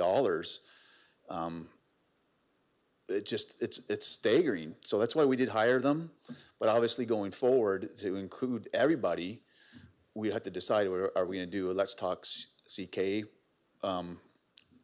thing like we usually do for master plans, because we always open it up for people to have their input and say what they want to say. And we review it and take those into consideration. Yeah, thanks. I guess just from my perspective, I don't know if it's just I don't want to get into wordsmithing and creating a huge thing on the floor, but I think it would be beneficial to see all our communities have input in this, because I know if anybody's rates increase by, do you know roughly if we went each other, if it's like a 20%, 30% increase if we said like $100 million, what that rate is, or is it way too early to tell all those aspects right now? Yeah, thank you. Yeah, that's way too early for that. So ultimately, we upgrade or update the master plan, and from there, we'd probably move on like we have in the past, move on to development charges study, and then from there, we move on to the rate study. So maybe just to the mover, so would that just be surrounding areas like the near communities of Wallaceburg? I think the intent of the Wallaceburg area and the Bikeshwan, the First Nations community, it was the community that was in the original consultation that is using the water from that treatment plant. As far as everybody being in there, it's no different if you have to put the money into the southwest area of Chatham. That affects all of our rates too. So, I have no problem with all of Chatham-Kent being involved in consultation. I think we all need to know that, including council and all through education, for these decisions to be made I know the decisions at the end of the day are going to come down to this table, whether it comes to the PUC first or not. It's still coming back to this council, and we represent everybody across Chatham-Kent. So I'm quite sure that with the consultation, that there's still going to be opportunities, as I would expect Wallaceburg should have the opportunity to consult on any infrastructure that is going into the southwest of Chatham. So it's, I have no problem with that, and I think if they know that that's the intent, and it goes to Let's Talk CK or how they choose to do it, I don't think there's any reason why notification cannot go out to all water rate payers to be a part of that consultation. Thank you. Are you committed to do it, or should that say in number 8, just to say community engagement through Let's Talk Chatham-Kent with all communities? I guess if that's okay with Councillor McGregor. Yes, I have no issue with Okay, that. and I don't want to make it any more difficult, so if we just add a number 8, that just makes it simplistic for everybody to have some input. Thanks. Gord, did you have a comment there? I saw your hand Yeah. 2 times waving. I just want to clarify that it is already there. I know in number 3, we're talking about a lot of specific things about the Wallaceburg community and greater community around it. But in number 2, when we're saying about the master plan, in about the middle of that, we're talking about and engage and consult with citizens across Chatham-Kent. So that is our understanding. So I don't think 8's needed. I think we know some special engagement needs to be done in the Wallaceburg area because of all the change. Well, whatever I shouldn't even say change. We don't know what the recommendation of that master plan update's going to be. I'm okay with that then. But- We don't, that's fine. But it is, currently we have one rate structure across Chatham-Kent if the water is produced by Chatham-Kent PUC, and so it does affect everyone. Currently, how we charge stuff out. So we do want to consult everyone. Fair enough. That's good for me. Okay, any final words, Councillor Hall, or then Councillor C. McGregor? Oh, sorry, Councillor Doyle, go ahead. Thank you, Mayor. I have no idea if this is relevant or not, but would the dump that's potentially going in Dresden affect any of where the Wallaceburg treatment plant gets their water from? Yeah, thank you, Mr. Mayor. That is to be determined. I don't think so, but that would have to be kind of modeled by St. Clair Regional Authority to let us know how that does affect the Schnelly cart. Okay, thank you. So Councillor Hall and Councillor C. McGregor. No further comments, Mayor Kenneth, thanks. Councillor C. McGregor. And no further comments here. Seeing that, we'll put it to vote. Councillor Allen? Yes. Councillor Bondi? Yes. Councillor Finn? Yes.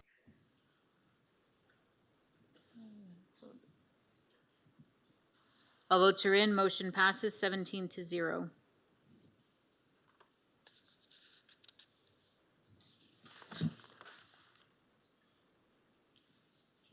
Item 20, police services. 20A, closed circuit television CCTV expansion. Councillor Harrigan and Councillor Sakachi, can I get you put on the floor, please? Thank you, Mayor Kenneth. It's an information report, but I do have a motion on it.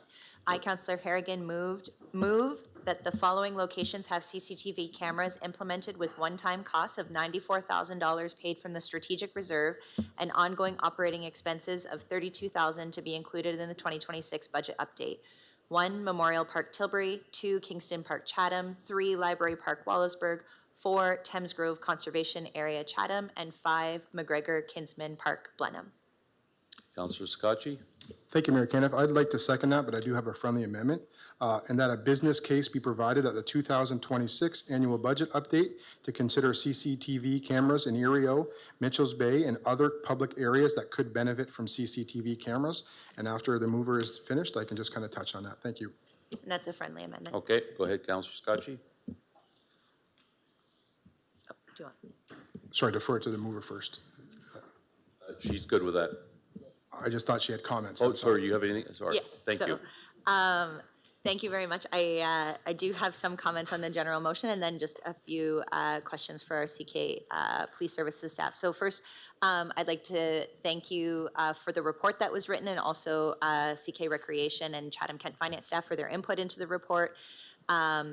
Recognizing that this is written for public domain, but I think some of the content of the report is really important to highlight once again what that benefit is to CCTV cameras. So through the mayor, I'm wondering if our police chief is able to highlight some of the successes that we've seen from the CCTV cameras locally.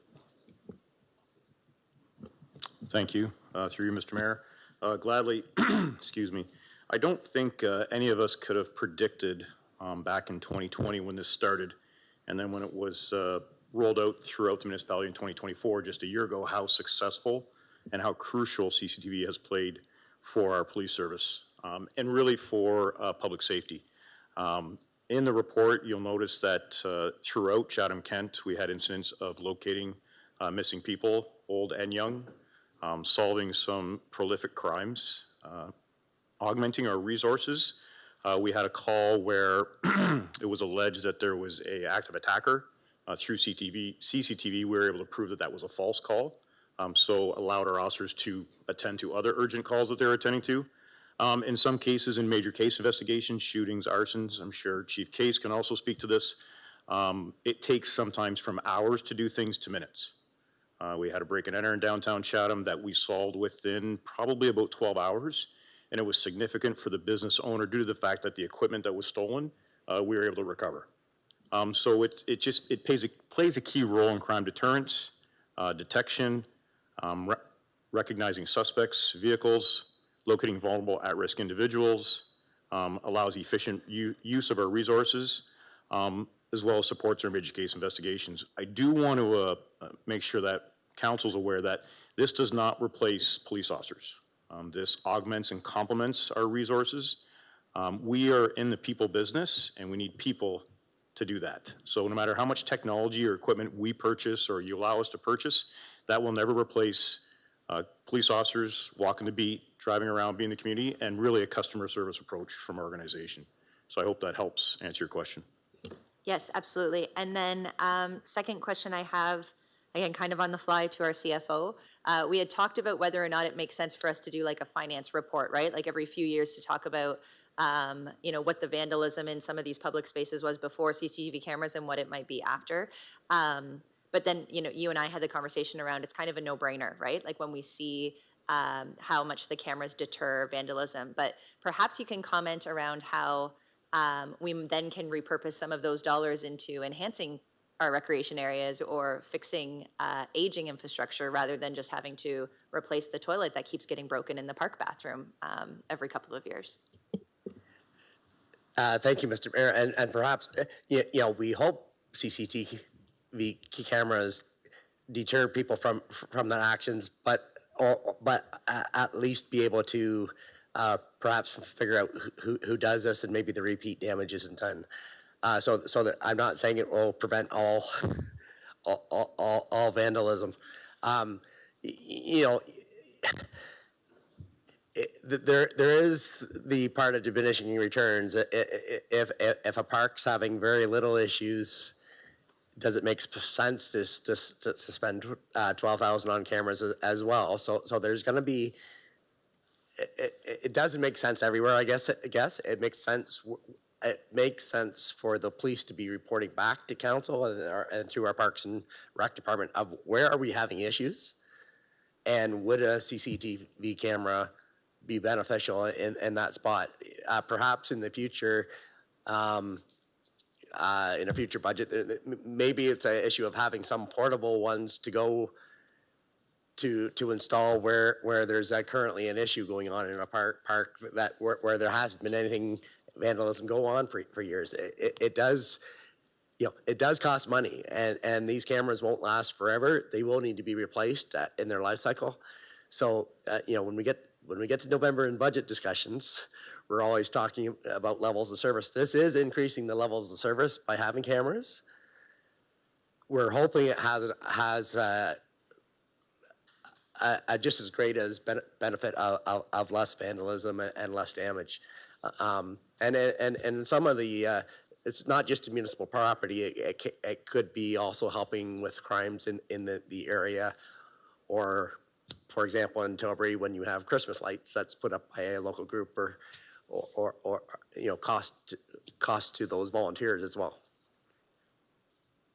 Great, and I think maybe Chief Early had a comment as well to the question. Yes, go ahead.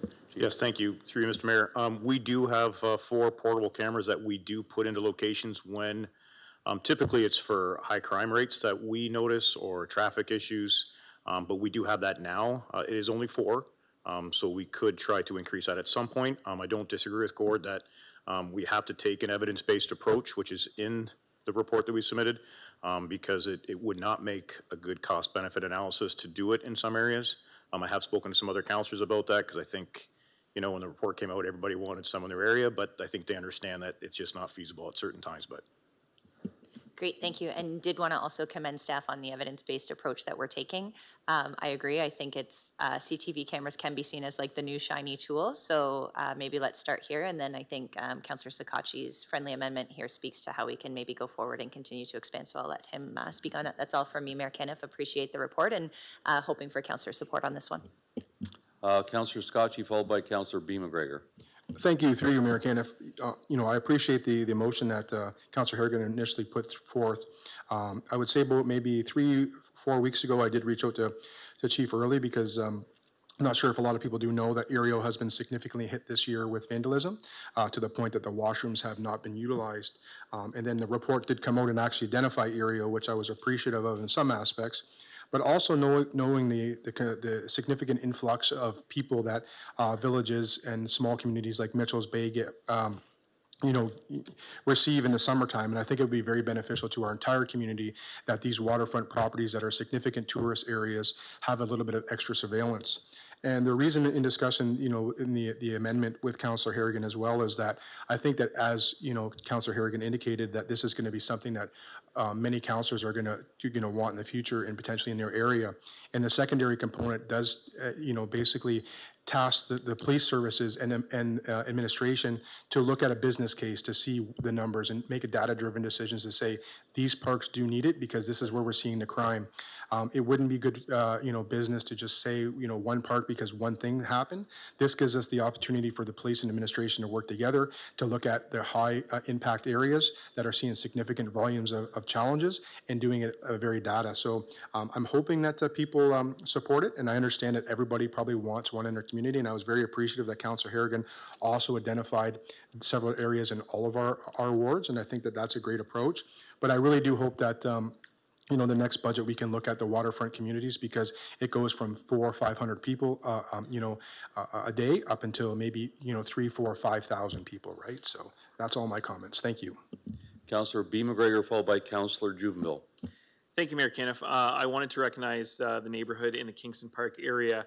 A group of community members there took a really proactive approach to collecting some concerns and forwarding that on to police services and to the municipality, and did that in a way that was really constructive and helpful in this process, I think, and I think sets a really good example of how to contribute to safety in your community. Agree with many of the comments made, and I think it's encouraging to see a really evidence-based approach to how we're rolling this out, and I think there's an opportunity as we go forward. I know it's really hard to capture data on prevention. That's a difficult thing to quantify, but in looking at how this is changing, maybe some patterns over the next couple of years will be helpful, I think, in us feeling comfortable with this type of investment and looking at different ways that we can approach safety in the community. So I'm happy to support the amendments and look forward to this moving forward. Councillor Juvenile, followed by Councillor C. McGregor. Thank you, Mayor Caniff. I just have a couple comments and questions. I'll be honest, the costing is a deterrent for me, knowing that the costs do not include HST, and potential tariffs and exchange rates is concerning to me. Also noted in the report is that there is no permanent base budget, life cycle, and operational funding provided in the 2028-2031 multi-year budget, and that will need tax funding, and that of course comes from the CK residents, and permanent funding for the CCTV cameras. I support the Chatham-Kent Police wholeheartedly, and I would much rather earmark any extra money that we have to bolster our police staffing. I understand what Chief Early is saying, is that it's not replacing frontline officers, but I would much rather earmark any extra money that we have towards frontline staffing and even bolster specialty units and get more boots on the ground officers in our smaller communities like Mitchells Bay and Dresden and Ridgetown and Erio. Seeing increased frontline policing, in my opinion, is what is greatly needed in Chatham-Kent, and I would rather support additional staffing than the cameras at this time. I do have a couple questions for Chief Early. It was mentioned in the report that you did apply for funding to the Solicitor General, and will you be planning on doing that again? And if so, when will you be able to apply for funding? Through you, Mr. Mayor. Thank you, Councillor. Yes, the province has just changed the process. They used to do the grant application specific to CCTV. It is now rolled into the provincial stream. We are in the midst of applying for that right now. So we didn't specifically ask for CCTV in this one because we had some other things that we needed to deal with. But yes, of course, we will be putting forward for as many grants as we can. I think we have probably 5 or 6 grants outstanding right now for different things, not CCTV, but it has rolled into a provincial stream now. Okay, thank you. How long is the data stored on the cameras? Sarah? 30 days, I'm told. Okay. Is facial recognition used in all instances when retrieving the data, or is it just certain times that the facial recognition is used? I wouldn't call it facial recognition. It's AI software, which is we put descriptors down so it would be more clothing, what they're carrying. And that is only if there's a call for service related to some sort of suspect description that we have, similar to a vehicle if we don't have the plate. Okay. Do you have any data from comparable municipalities, like how many cameras they have? That would, like a municipality that would be comparable to Chatham-Kent. Has that been looked at at all? No, but I can tell you that we've had some larger police services down doing other investigations, and they are envious of the system that we have. I think comparable services have limited CCTV, not to the extent that we use. Okay. I think that's all. Thank you. Councillor Seema-Rayer, followed by Councillor Finn. Thank you, and through the mayor, and I'm guessing through to Chief Earl. Sorry. I'm just curious, has there ever been any of the CTV programs where they've combined with community partnership, or if a business wished to purchase the equipment, that they could work with the police to have those cameras included in the overall surveillance? At their cost to the equipment, of course, but Thank you. would there be any program or has it been considered? Yes, so through you, Mr. Mayor, the Police Services Board has a policy which dictates that if a business group wants to donate money to the police service, they do not have a say in how the money is utilized because it has to be utilized for the community safety, not for specific locations or specific businesses, because now you're getting into almost private security, which is not kind of how things work. So if you compare it to like the Windsor Casino, when they get funding from the casino, it is spread out based on what the Windsor Police dictates for community safety versus that. Obviously, if we had a need for CCTV and a group did come forward, and we have had that, then we would look at implementing more cameras into an area that's not just specific to them. The Chatham BIA has done that, and we are expanding the program for downtown Chatham in that area.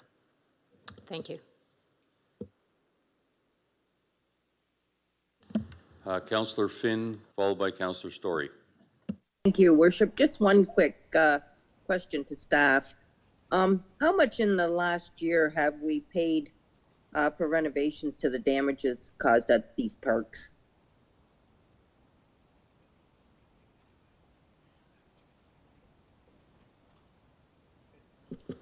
Sorry, through the mayor to the councillor, I would have to get back to you on those numbers. we've had damage in multiple locations. We can summarize and send it out. I could say though, I could presume, I guess, it would cost more than the $126,000 that's being requested. Through the mayor to the councillor, that would be a good assumption. Councillor Story, followed by Councillor Bondi. Thank you, Mayor Caniff. Probably makes more sense to mention this now versus waiting till the end of the meeting, so I apologize, Chief Early, I didn't really bring this to your attention ahead of time, but I just wanted to bring, to build on Councillor B. McGregor's note, that in the information package, item 2A is the petition from Kingston Park residents in Chatham, requesting installation of surveillance cameras, speed bumps, and access gates at Kingston Park parking lot.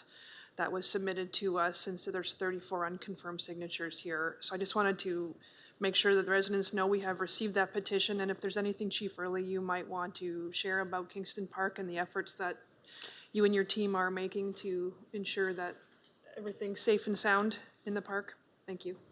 Thank you. Through you, Mr. Mayor. Yes, so I did review that. Councilor McGregor did forward me the concerns, and obviously we've been very active in the Kingston Park area, but as the residents have said, you know, we get there quickly. We may disperse the crowd or whatever might be going on, but as soon as we leave, they may show back up, and there's schooling tires. You know, it's a nuisance. So obviously CCTV would assist with that. It wouldn't negate us having to attend at times, but I think if you use Tecumseh Park as a success story, the amount of calls that we had for service there, once CCTV was implemented, it did reduce the calls for service significantly to that location. So there is a deterrent for it. Thank you very much. Councillor Bondi. Thank you, Mayor Caniff. And Chief Early, this is maybe a given, but do we have cameras for the tiny cabins or whatever we're calling them, the new tiny cabins, and the brand new tent city, which obviously there's probably a lot of activity, a lot of material over there. Are these included in the plan? Through you, Mr. Mayor. No, they're not. And as we've spoken about, we use an evidence-based approach. So for us to assume that crime is going to be committed at either location is not the appropriate approach, in my opinion. That's stereotyping these individuals, which I don't think is fair. If we start to identify, like we did on 10th Street, that a lot of crime that was being committed in downtown Chatham was ending up in certain areas of the encampment, not to, again, stereotype the whole group, but there was activity there. That's when we did put cameras up. So as we are tracking the information now with Grand Ave, and we will be tracking the new one, but if we start to see an uptick in calls for service and it's tying back to those areas, then absolutely we'd look at putting cameras in those locations. Okay, through you, Mayor Caniff. Sure, that's fair enough. Great, that's great. Thank you. Okay, seeing no other questions, we'll put it to, oh, sorry, Councillor Harrigan and Sakachi, is there any final words? Just Mayor Caniff, I will say that I really appreciate the CK Rec and the police services partnership for this report, and certainly something that I have heard many community members asking for, and really looking forward to hopefully seeing improvements around vandalism, petty crimes, and issues that we're experiencing in some of our community spaces as a result of this initiative. With that, we'll put it to vote. Councillor Bondi? Yes. Councillor Finn? Yes. Councillor Allen?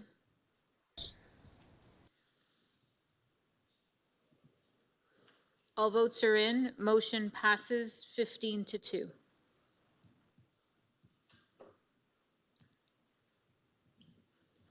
Going on to item 22, fire and emergency services. 22A, Wheatley gas leak. We have a verbal update. Thank you, Mr. Mayor. You'll be pleased to know Ryan Brown is going to provide some more expert analysis of everything that's going on. But as a way of an introduction, we had a unwelcome gas emergency on the 26th of June. We had Minister Dunlop, the Emergency Preparedness and Response Minister, who came that morning to look at our new gas equipment, and we didn't realise we'd be using it within a matter of hours. So, as we know, homes were evacuated, and it was the last thing any of us wanted to see, which was a completely new source of gas coming out just behind the library. We were able to get the power back on and get people back into the homes within around 12 hours. Since then, there's been another 6 calls for service, the most notable being Canada Day, when, again, the volunteer firefighters of Wheatley, Tilbury, as well as police and EMS responded for a number of hours to try and offer reassurance whilst the matter was dealt with. So we continue to respond to calls when anybody smells the gas, but I'll let Ryan give an update on some of the work that's being proposed by the team that worked on the previous site. Thank you, Ryan.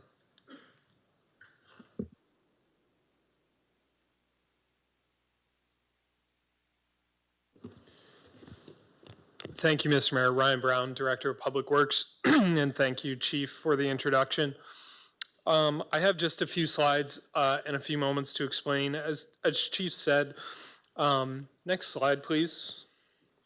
So we have one, this is a picture of the site in downtown Wheatley. We have one water well that's remaining on site, and this is the water well that was drilled by Golder in the early days in 2021 or 22 that we refer to as the monitoring well. So this well has remained on site with the scrubber equipment attached with all sorts of monitors, and H2S has often been detected in this monitoring well. After we re-entered the gas well that we found, the work in 2024, the gas had all but stopped. From that day of the work in 2024, we had a few very minor instances of gas, but much, much different after the work in 2024. We monitored that for 6 months, and it was very status quo. We measured all the wells we have on site to reassure ourselves. In Ontario, regulation requires that any water well that emits gas shall be plugged, is the default legislation. And so before we would move forward with that, once we saw that there was not very much gas in this well, could we move forward and plug it? The experts had recommended to us, instead of going ahead and straight to plugging it, let's shut it in and monitor that, which would simulate just as if we had actually plugged the well. So this was earlier in June 19th, and approximately 1 week later on June 26th, as mentioned, an odor complaint was received from behind the library, and the short-term evacuation took place. Next slide, please. The photo on the left-hand side is where the water and gas was emitting from the lawn behind the library. It's approximately 200 meters to the west of the downtown of Wheatley.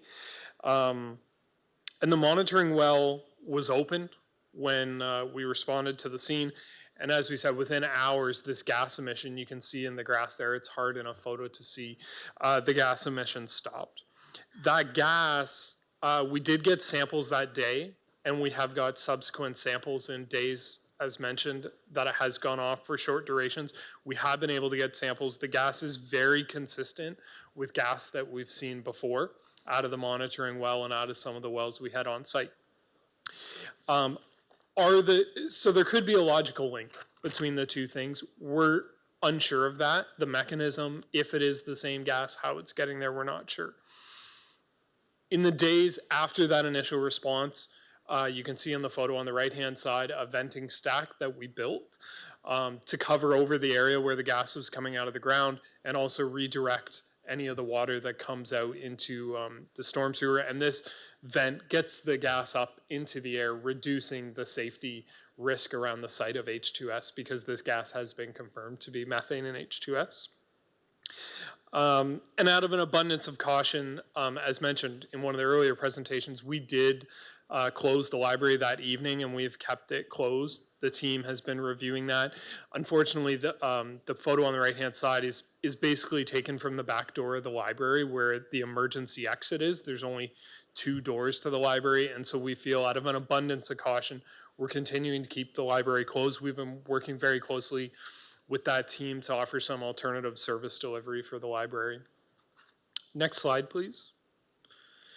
And so what we do know about this property, it's an old photo, this is 1978 of the library site, is kind of in the center of the screen. It looked much different in 78 than it does now. But what we do know is there are some paper articles that in the 30s, there was the Wheatley Fire Hall was on this site. There was a fire and an explosion on this site due to a water well emitting gas. This is documented in the Wheatley newspaper. And so while we've never seen the feature that has created the gas, we strongly believe it's in the general location of where this fire hall was, and we believe there's a water well on this property. I can tell you that area of the library, if residents and council remember, was kind of the operations center for a long time of the emergency downtown. And at no time since 2021 was gas ever detected on this site. So it was very surprising to staff to see this. We had no knowledge of it. And but now we have monitors on the site that are connected remotely. Residents are doing a great job calling in if they smell anything. And the fire department's done a great job responding in those instances. But what I am asking, and ask of council and the public, is if anybody has any historical photos of this property, please get in contact with the municipality. We'd love to see them. And that could be any time previous to when the library site was built, because we have no idea of what we're actually looking for. And so what are our next steps? Next slide, please. So right now, we are trying to finalize operational emergency plans. The first step is we need to excavate the site and confirm what we're working with. We believe it's a water well, but we need to confirm that. We are working to get a contractor on site by the end of the month. Luckily, through all the contractors we met during the previous work, we have base operation plans, emergency plans. We are trying to update those right now very quickly so that we can do this in a really safe and controlled manner, make sure we have emergency response plans in place, make sure we have a solid operational plan. We're also committing to working with the community. We know there are a lot of questions in the community, and I'm here tonight sharing with you everything we know. But once these operational plans for us to come on site, excavate, prepare to hopefully plug this well again, we will be communicating that to the community. So if we are planning to potentially come the last week of July, we will schedule a meeting as we have in the past, probably at the resource center with some of our experts to come and answer questions and help the community understand what we're doing and if anything, ways they can help us. And then thirdly, we're continuing to communicate with the province and the experts in the field. I can tell you, as Chief mentioned, the 12 hours I was on site that evening, the MNRF, the MECP, all had representatives on site. And they've been really great in working with us, having weekly meetings. I was talking to the MNRF this morning on our operational plan. So we've been really trying to continue that engagement with the MNRF. And eventually, we know there are going to be some financial costs out of this. What those are at this time, I don't know.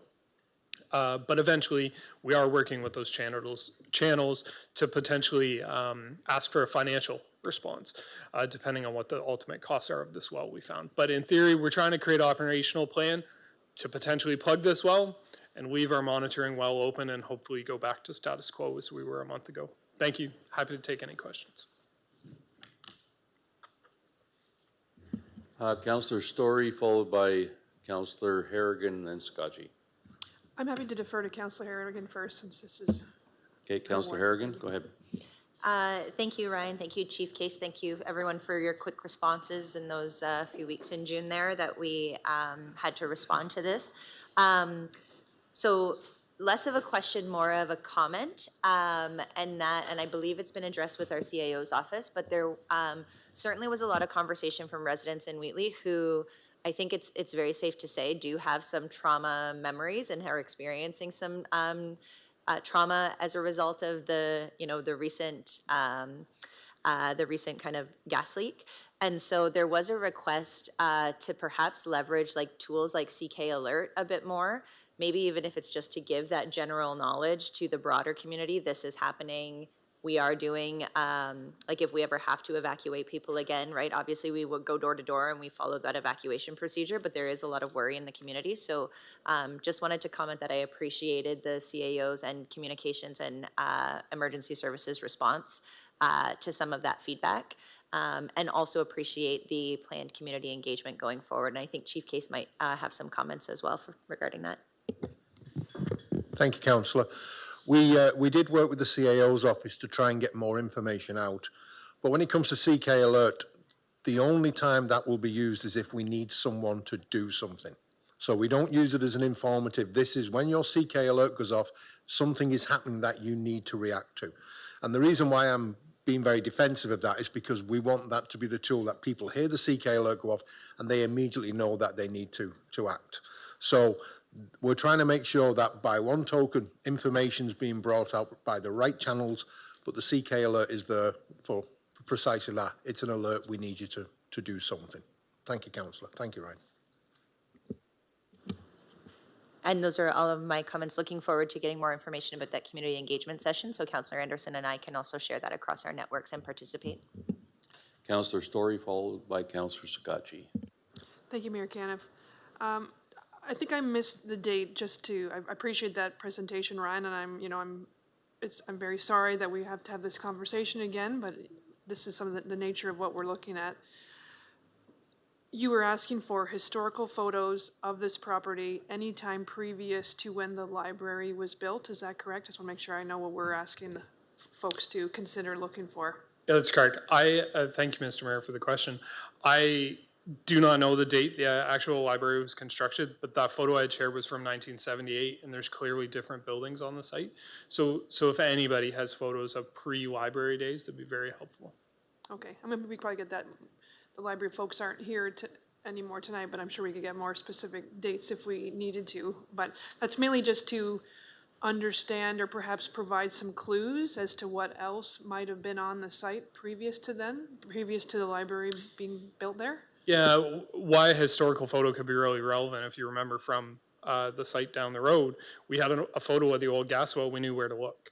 And so it could be location-based, could be a photo out there. Is there more than one water well? We don't know that. And so it'd be really helpful. I don't know if any exist, but if they're also sizing, water wells come in all sorts of different sizes, and just some idea of what was actually on the site and where we can start looking. We can detect some sort of metal feature in the area where the gas, we just haven't been able to have the proper safety tools to excavate that soil, but we are picking something up with a metal detector. We believe it's the casing of a water well, but yet to be seen. Thank you. And just one last question. So if that ends up being a well in that area, would it be a similar process to cap it, like to excavate the well, cap it, and do the same kind of thing that you did a few blocks to the east? Thank you. Luckily, if it is a water well and it's not that deep, the kind of equipment needed we expose the well, they're probably going to have to clean it. It's probably been abandoned at some point in time. So they would bring in a drilling rig that's no bigger than a large pickup truck kind of size of equipment, enter the well, clean it out, know what we're working with. Is the casing sound or is it all rusted? Do we have to replace the casing? Could it be abandoned right then and there with the same equipment? These are some of the questions that kind of it's like step one, and then we can make a determination. And also, I think a big question will be when we find it is, what are the experts recommending for monitoring? Should we monitor it? Should we proceed straight to plugging? Should we recase it before we plug it? These are the questions we need to find out first what we're dealing with. But in similar, yes, but much smaller equipment, as long as it's, say, 100-foot deep water well compared to the hundreds of feet deep gas well we found on the other site. Thank you. Councillor Scotchy. Thank you, Mr. Brown. Not asking for a high technical response at all, but I guess just from like my layman's perspective is if we're talking about pressure, now you cap that one. Has the expert said what the probability is as we just keep capping them and the pressure goes somewhere else and finds the next weakest? Is that a probability? What is the experts have said? Because it kind of not went away, but we were in a good place when you guys were, venting it on the one site. That, in my understanding, that was closed, and that's when you had this issue. Now, if you close this one here, again, is there going to be a potential issue down the road somewhere, or do you think that if this is capped, that this is going to be, maybe the last? I know you can't predict the future, but I'm just wondering that the technical experts are saying now that we've had a secondary leak. Thank you, Mr. Mayor, for the question. We don't have all the technical answers. We're asking these similar questions. However, we have the monitoring well open currently. We had it closed for an approximately 1 week period. This is what the experts are reviewing. They haven't recommended this yet, but I know it's a big question is, should the monitoring well be there forever?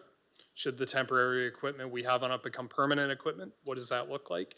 I think these are questions we're going to ask, but I can tell you that after the well was closed in, we opened it immediately on that night, and it's been open ever since. And they are, and I forgot to mention in the presentation, in these 2 weeks that we're preparing, we have done several times over the past where they stimulate the monitoring well. They can pump it to remove some water, and sometimes it would flow gas through the scrubber. And so they're proactively trying to induce a gas flow through the scrubber once or twice a week to try to see if we do that every 3 days, every 4 days, does nothing come out of the library property.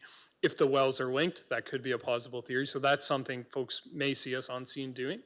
And unfortunately, sometimes there is some smell still that comes through the scrubber unit. It removes the H2S, but the methane and some hydrocarbon kind of smells do come with it, so they may smell that. But to answer your question, these are why we've hired the experts to come back and give us some of these answers. Just look forward, hearing if we get more information. Thank you.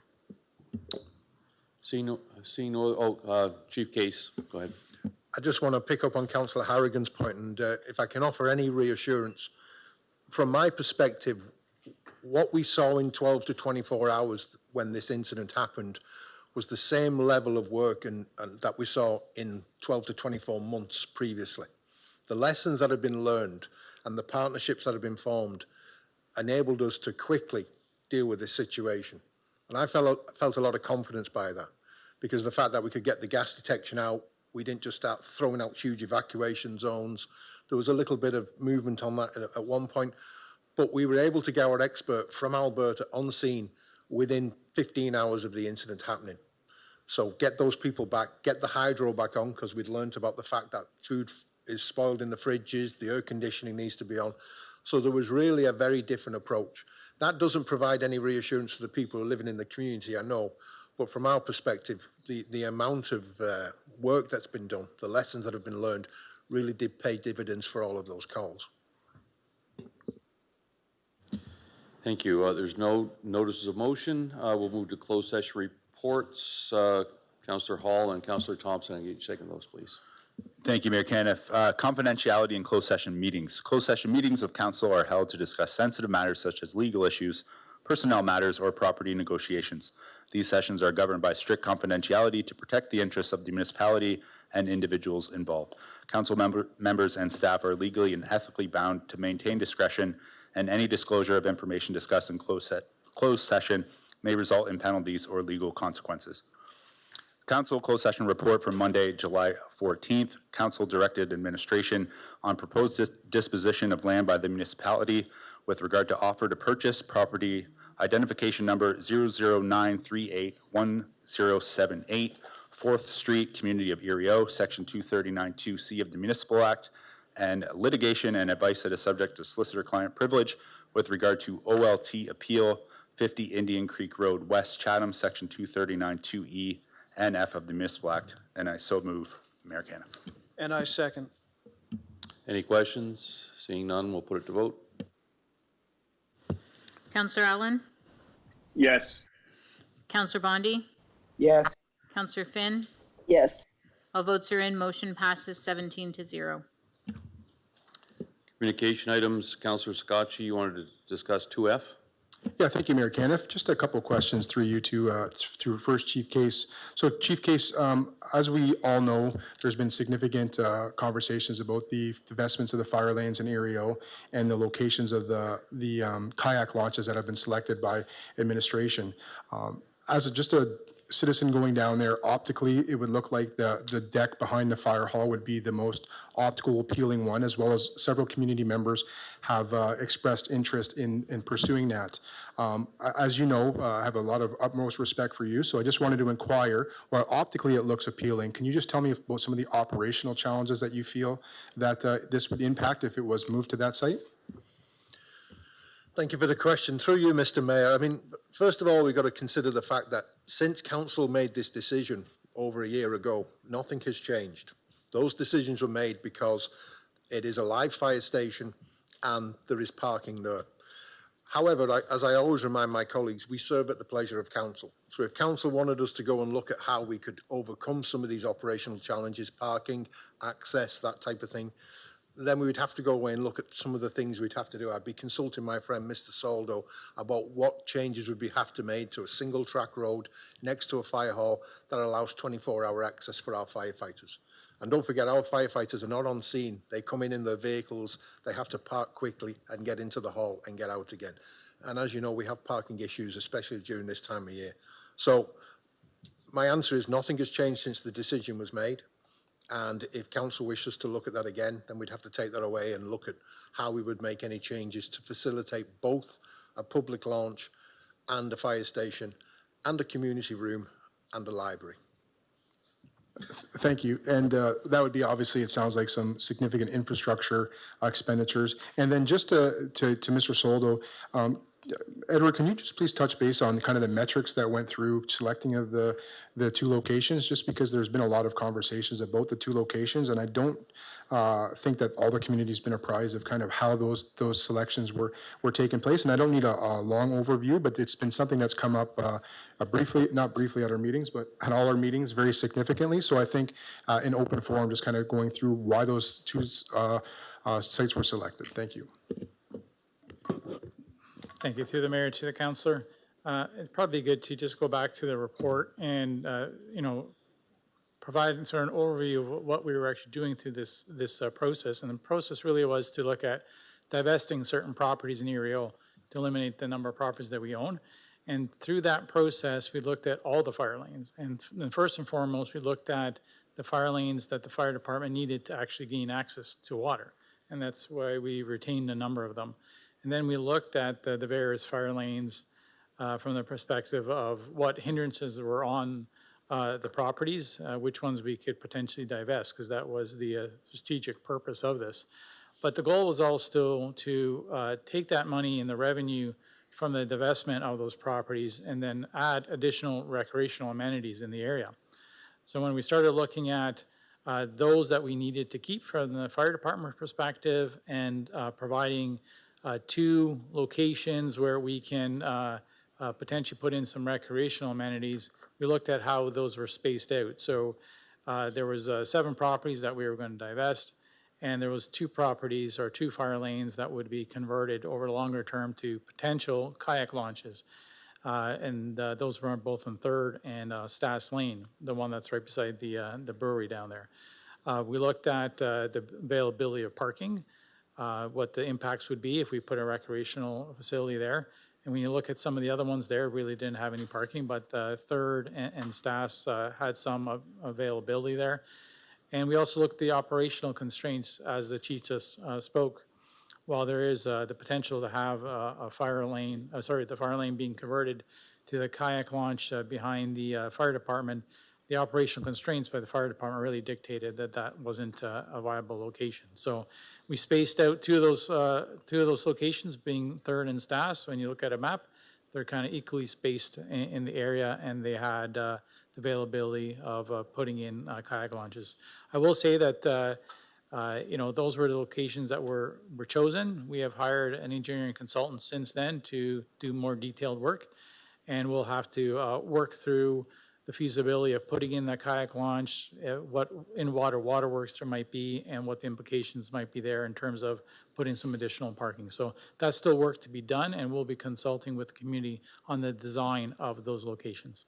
Thank you, Edward. And just lastly, if this comes back and it optically doesn't look like the consultant, as well as yourself or council, approves it, then obviously we wouldn't go forward. Is that correct? Through you, Mr. Mayor, to the councillor, if the locations have some obstacles to actually putting in the recreational amenities, we'll come back to council and have that conversation. Thank you. Just wanted to thank council for listening to this, just because it's been a very, very hot topic in our community. It's been very extensive, so it was just important to answer these questions and look through the matrix of these decisions. Thank you. Councillor Scotchy and Councillor Wright, can I get you to move the communication items, please? So moved. So second. Anyone opposed? Motion carried. Non-agenda business.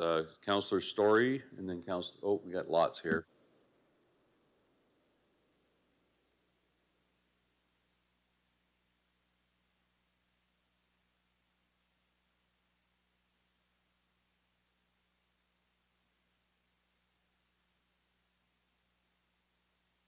Okay, Councillor Story, we'll start with you, and then Councillor Finn, we've got a number of others. Thank you, Mayor Caniff. I just have a quick event update and then a couple of questions about the encampment moving. Just a quick reminder that this Friday is the Art Crawl, which is a free community-wide event that invites arts and culture lovers of all ages to explore vibrant venues, experience unique exhibitions, and enjoy live music by Philip Jacobs.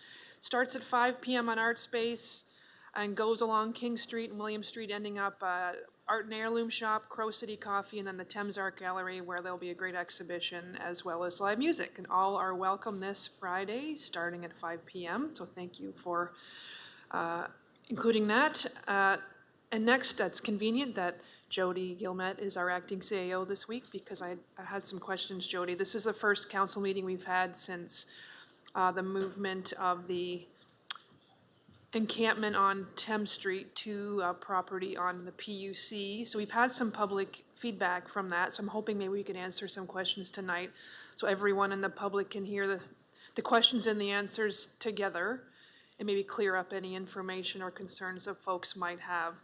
So can you give us a little bit more feedback or detail on how this location was selected, and maybe notification to residents, any other information you'd like to share with us tonight about that process? Thank you.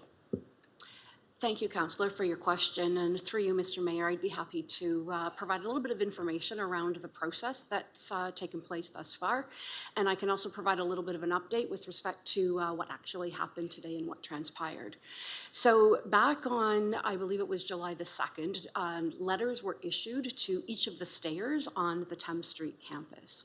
We wanted to let them know that they had approximately 10 days to vacate the premises. And the reason behind that was because there was some slope stabilization work that needs to happen on the Thames River, and so it was necessary that they vacate those premises.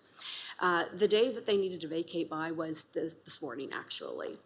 So since the letters were issued, Rock Mission staff have been out in the encampment every day, having conversations with the stayers and reminding them and reinforcing the fact that they will be required to move because of the work that is required for the riverbanks.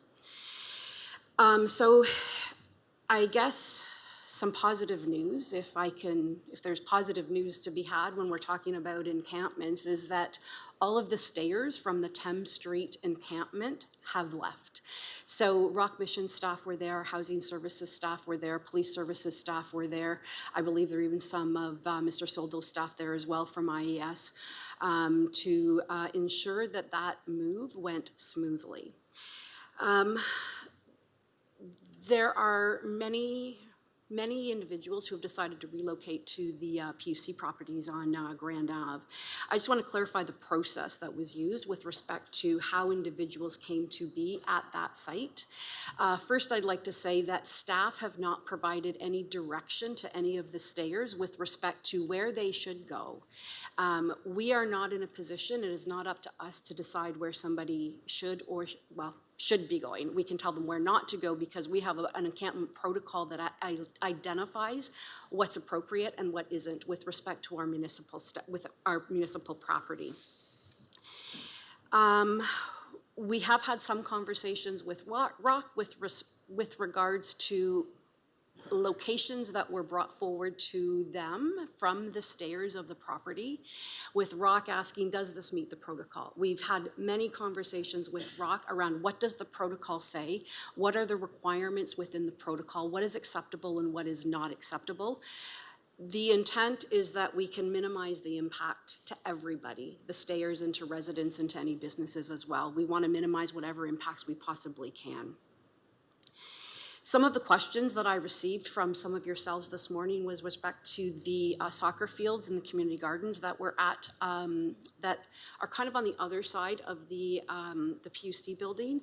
And the question was, does the location of the tents violate the protocol with respect to the soccer fields that are on the other side? And the distances that are outlined within the protocol are actually far exceeded. They're much larger when you actually look at what that distance is. So I can confirm that as well.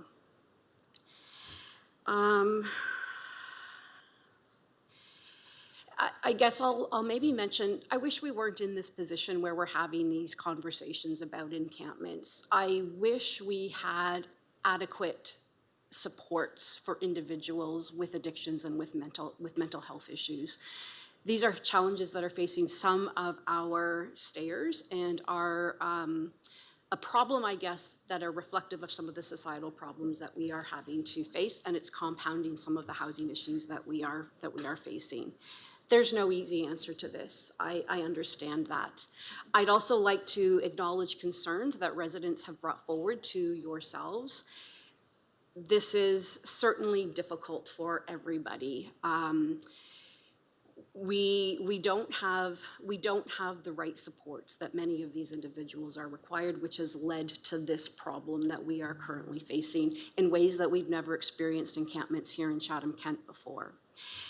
If any residents do have any concerns that need to be addressed, I would encourage them to reach out to Kim Crew, who is the director of our Housing Services Division, and she or a member of her team would be happy to have conversations with any residents. So if they are in fact identifying the fact that there is debris located on the sites, if there are issues that are needing to be addressed, please reach out to staff, and we will certainly do our best to work with the residents to ensure that the needs are met to the extent that is possible.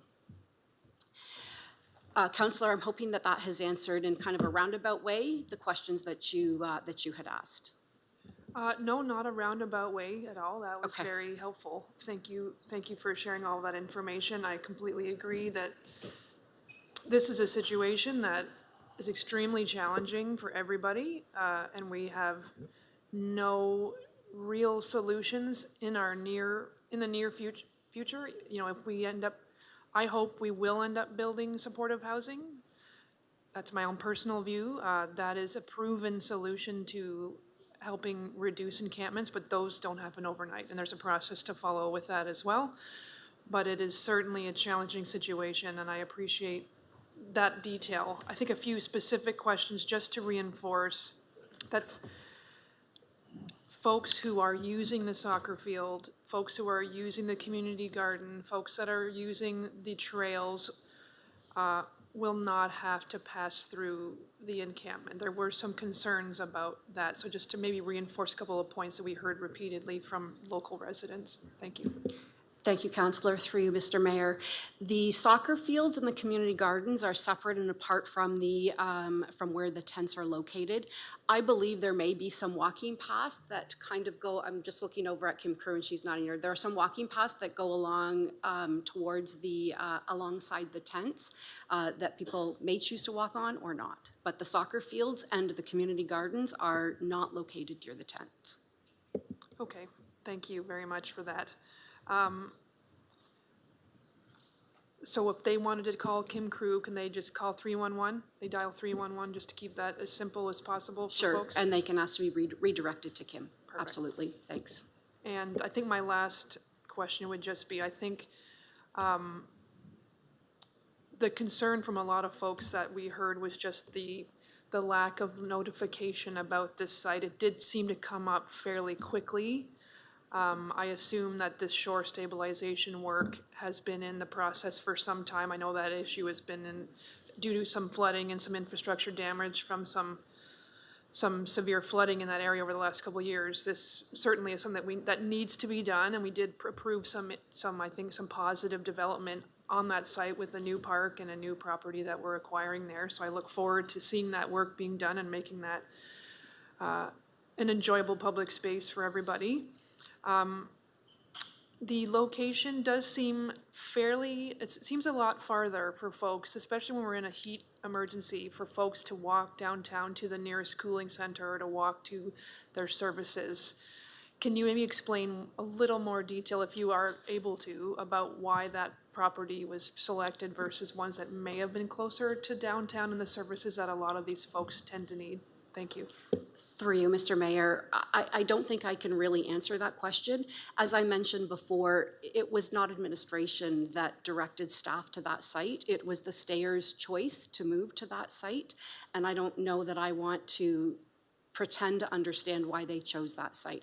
I agree is a little bit farther away from the services that they're going to need and from some of the other supports that they might require, but it was not staff that directed staff to that site, that directed the stayers to that site. Okay, I was not aware of that, so stayers requested that they asked if they could move to that, and we said, since it's a municipal property and abided by the encampment protocols, they raised that to staff, and staff said that was a reasonable in the context of a very challenging humanitarian crisis. That was raised by the stayers, and we said that was permissible under the current protocols.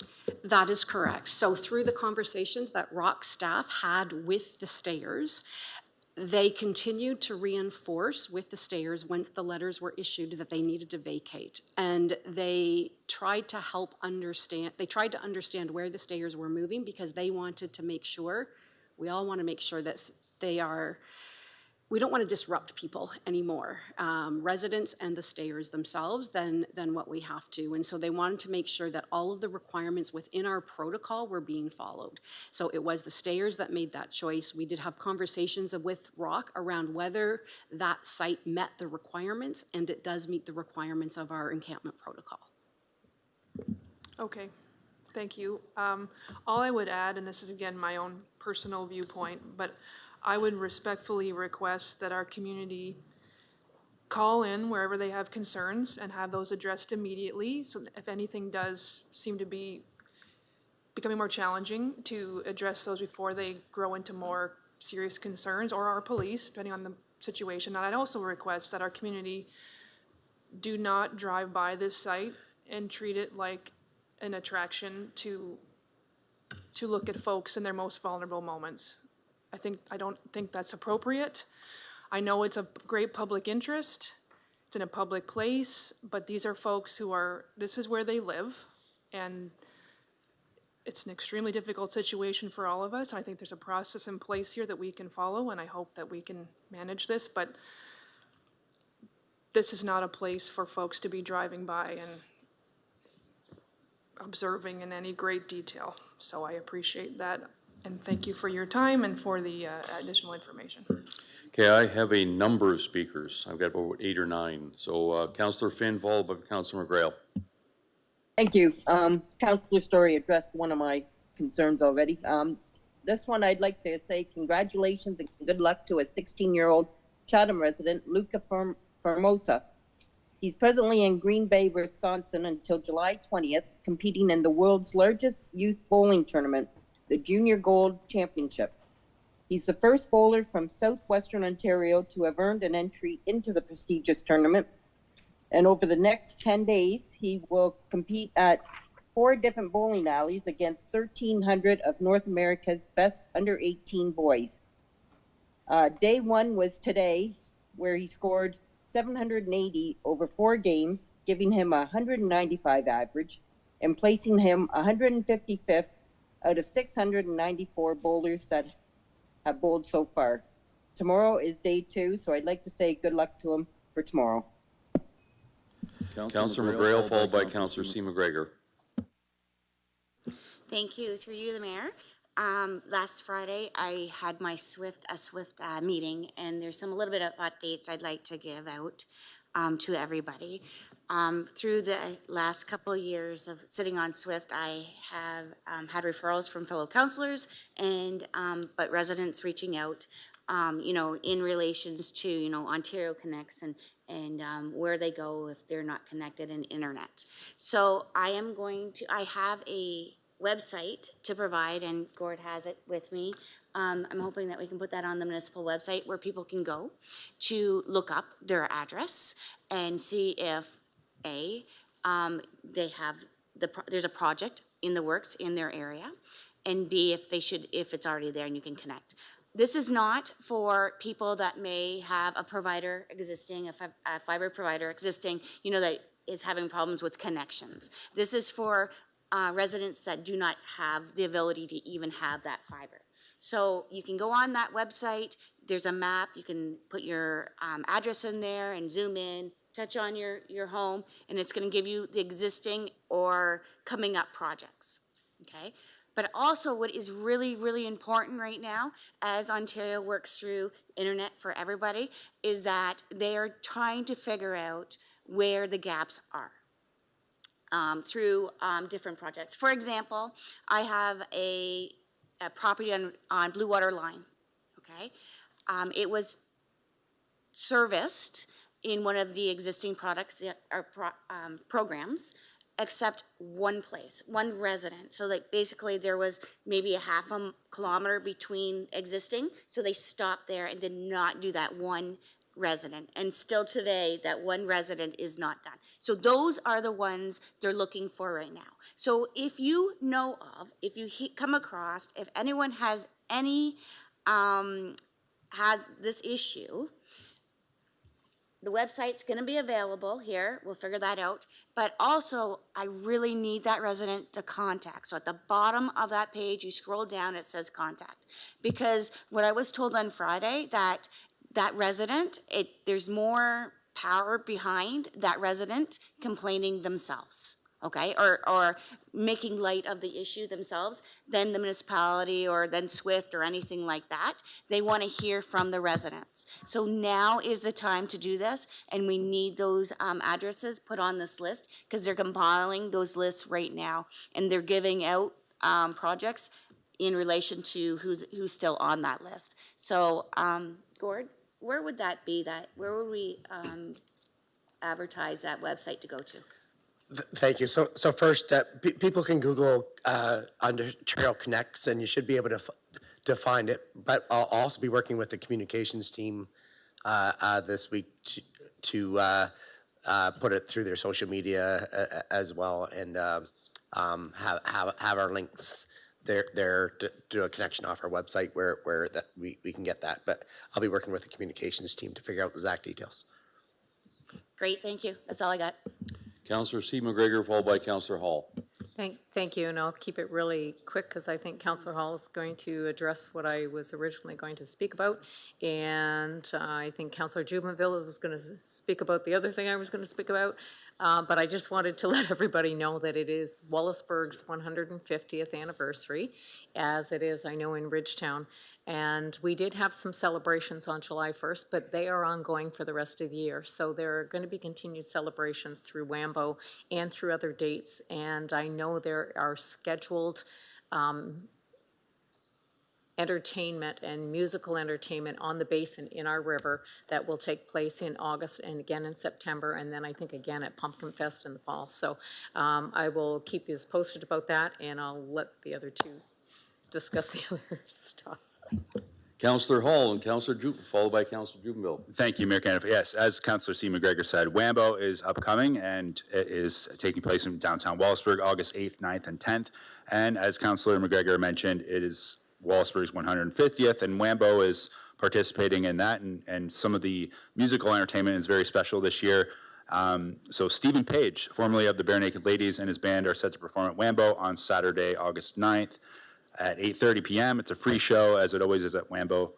So some other musical entertainment include Leave Those Kids Alone on the Friday night and Colt McLaughlin on Saturday, August 9th during the afternoon. So definitely Stephen Page from the Bare Naked Ladies is going to be performing a free show downtown Wallaceburg, 8:30 on August 9th. So hope to see everybody out. Thanks. Councillor Jubenville, followed by Councillor B. McGregor. Thank you, Mayor Caniff. I just want to give a brief update, well, it's kind of brief, about a few events that have happened over the past couple of weeks pertaining to Bill 5 and the potential landfill in Dresden. There was a peaceful rally organized by Dresden Cared on July 3rd.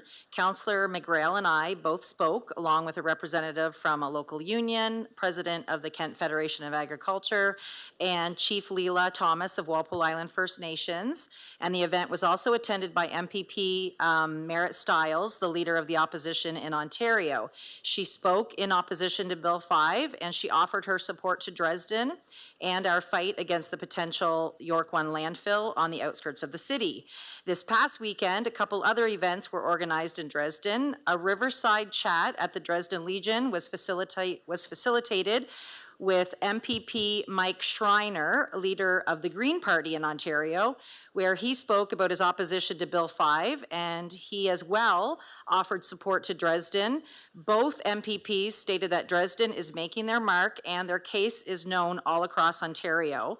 And it's being noted that we are a small but mighty group, and people from all over Ontario are offering their support to us.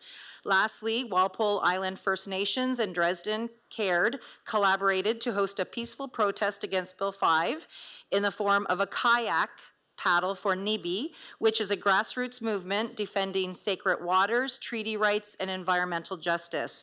The many participants paddled in canoes and kayaks along the Sydenham River between Dresden and Wallaceburg. Again, MPP Mike Schreiner of the Green Party joined Walpole Island First Nations and Dresden Cared, along with Councillor Brock McGregor at the opening ceremonies yesterday morning in Dresden, and then Councillor Carmen McGregor and I joined the group in Wallaceburg as they ended their paddle to come in for the closing ceremonies yesterday afternoon. The participants from Dresden, Wallaceburg, Chatham, and Walpole spent a full day paddling the Sydenham and carrying the sacred water throughout the event. I just wanted to keep council and residents of Dresden and Chatham-Kent apprised that in addition to what council has instructed administration to work on, there are also some grassroots peaceful movements happening in opposition to Bill 5 and the potential landfill in Dresden. Both MPPs reminded the people in attendance at the events that there have been other recent provincial bills that have been rescinded or overturned, so there is still hope for us. They reminded us to keep up the pressure and perhaps we might have a positive outcome. Thank you. Councillor B. McGregor, followed by Councillor Bondi. Thank you. I did have a couple additional questions regarding the encampment issue that we've been dealing with this week, and appreciate the update provided so far. Obviously, when there's ever change in a situation, I think it brings up more questions, and understandably, community members may not have been well informed about the process that's been going on these past few months. And I just wanted maybe some additional comment on how we developed the encampment bylaw, and in the context of what's going on in Ontario, what municipalities have control over and what we don't. So I think when we're hearing from residents, there's an expectation over the municipal role and what that looks like from both a legal standpoint and bylaw standpoint, and maybe some review of how we got here and what our role is would be helpful for residents to understand what's been going on. Thank you, Councillor. Through you, Mr. Mayor, I'll maybe address part of the question, and then I might ask Mr. Taylor to address some of the legal implications and some of the past legal information that has been provided with Council. So as a number of months ago, when the encampment, particularly in parking lot 9 downtown, arose, and there were more and more issues that were identified, we needed to find a way to set some boundaries that we had within our control to be able to identify what was okay and what wasn't okay within Chatham-Kent. We wanted to be able to, we recognized the legal rights that homeless individuals have, and we recognize some of the limitations that municipalities have, but there were some things that we could identify that would support the community to the extent that we could. So we brought together, it was really a cross-departmental committee of folks who sat down and thought a little bit about what makes sense for us. What were the considerations that we needed to bring forward to make sure that people were as safe as possible. We also looked at what some of the best practices were, if we can call it that, from other municipalities. What were some of the practices that were put in place already, so that we could review what worked in other communities and what might we be able to tailor or adapt to work here in Chatham-Kent. And so that is how we came to have the encampment protocol. The committee put forward some recommendations to council quite a number of months ago, and I'm sorry I don't have that date off the top of my head, and that protocol was adopted and approved by council. And so that's what our guiding directions are when we are looking at sites that are appropriate for encampments or not. So that's sort of the history that we have with respect to the encampment protocol that is in place. Dave, are you able to speak a little bit with regards to the legal history, please, and thanks? Thank you, Mr. Mayor. Through you, Dave Taylor, Director of Legal Services. So municipalities across Ontario and really most provinces in Canada are in a bit of a rock and a hard place here. On the one side, we do not have sufficient funding in order to address the needs for housing that our citizens have, particularly those that are unhoused, and many of them having complicated social issues that then require forms of supportive housing as well. On the other hand, there has been a series of court cases that establish that if somebody does not have available shelter to them, they can shelter themselves on public lands.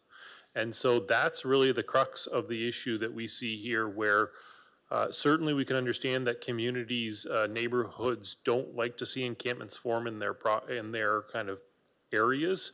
But at the same time, the municipality is dealing with, there are a lot of people, and unfortunately due to the cost of living issues, housing issues, more people by the day who don't have shelter. And so courts have really recognized, actually under analysis of the charter, the right to kind of protect yourselves from the elements is a form of protecting your life, the ability to then shelter yourself on public lands. So that's not an unlimited right though, which is why the protocol that Jody referenced is the way that administration recommended to council to tackle this, which is there's an ability to still respect those court cases while setting some rules, like how close can it be to a private property line? How close can it be to a recreational amenity? These types of things to balance both the rights that are recognized for unhoused persons to be able to shelter themselves on public lands while also trying to mitigate some of those impacts to other citizens in our community. So I hope that helps, Councillor, just in summary at a very high level of this complicated legal issue. Yeah, I think that's really helpful, and I know that that's a message that we've heard before, but I think it bears repeating, and appreciate that summary. And I think it's also important to note when we hear from so many residents, municipalities are often on the front line, and we've got people doing great work in employment and social services. We've got great community partners in Rock, but these are issues that run much deeper into other levels of government, and even the way we resource ourselves is difficult. You know, I'd point to just a few months ago, there was provincial funding that came out to help with encampment issues. We received $250,000.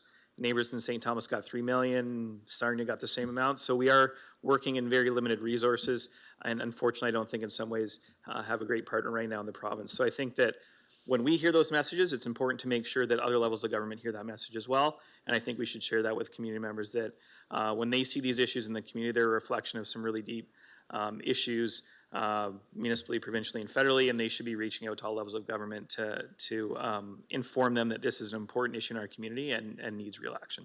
Thank you. Councillor Bondy, followed by Councillor Doyle.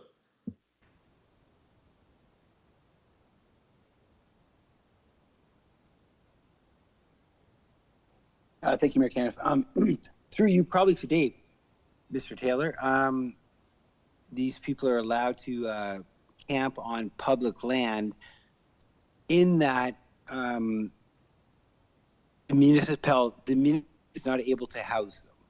So that gives them the ability to camp on public municipal land. Is that correct? Thank you, Mr. Mayor. Thank you, Councillor. Yes, it's a question of whether there's available shelter to them, and we know that there are not nearly enough shelter spaces here in Chatham-Kent, which really puts them into that category of then being able to use public land to shelter themselves.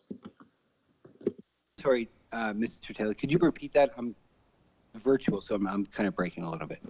Certainly, Councillor. So yeah, the issue is that there is not enough shelter space in Chatham-Kent. There are more people who need shelter than are shelter spaces available to them, and some of those shelter spaces also are not necessarily accessible to everybody. But it's that really, at a basic level, there's not enough shelter spaces in Chatham-Kent, which then courts have recognized gives rise to the right for persons to then shelter themselves on public land.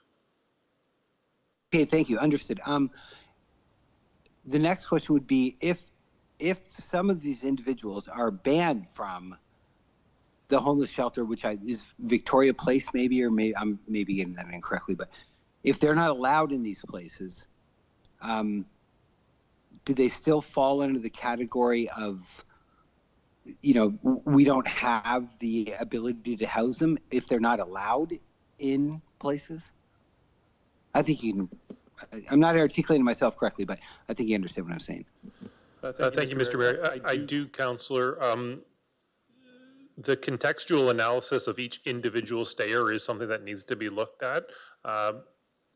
But it's hard to kind of get into those broad strokes kinds of answers to that kind of very nuanced issue of person by person.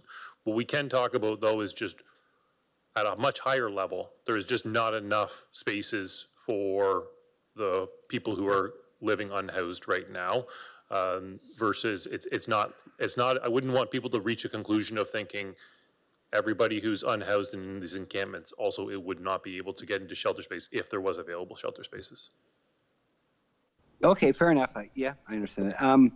Now, as I'm sure you guys can all understand, many of us over the last 72 hours have received a lot of emails and a lot of phone calls from a lot of people who are very unhappy about this.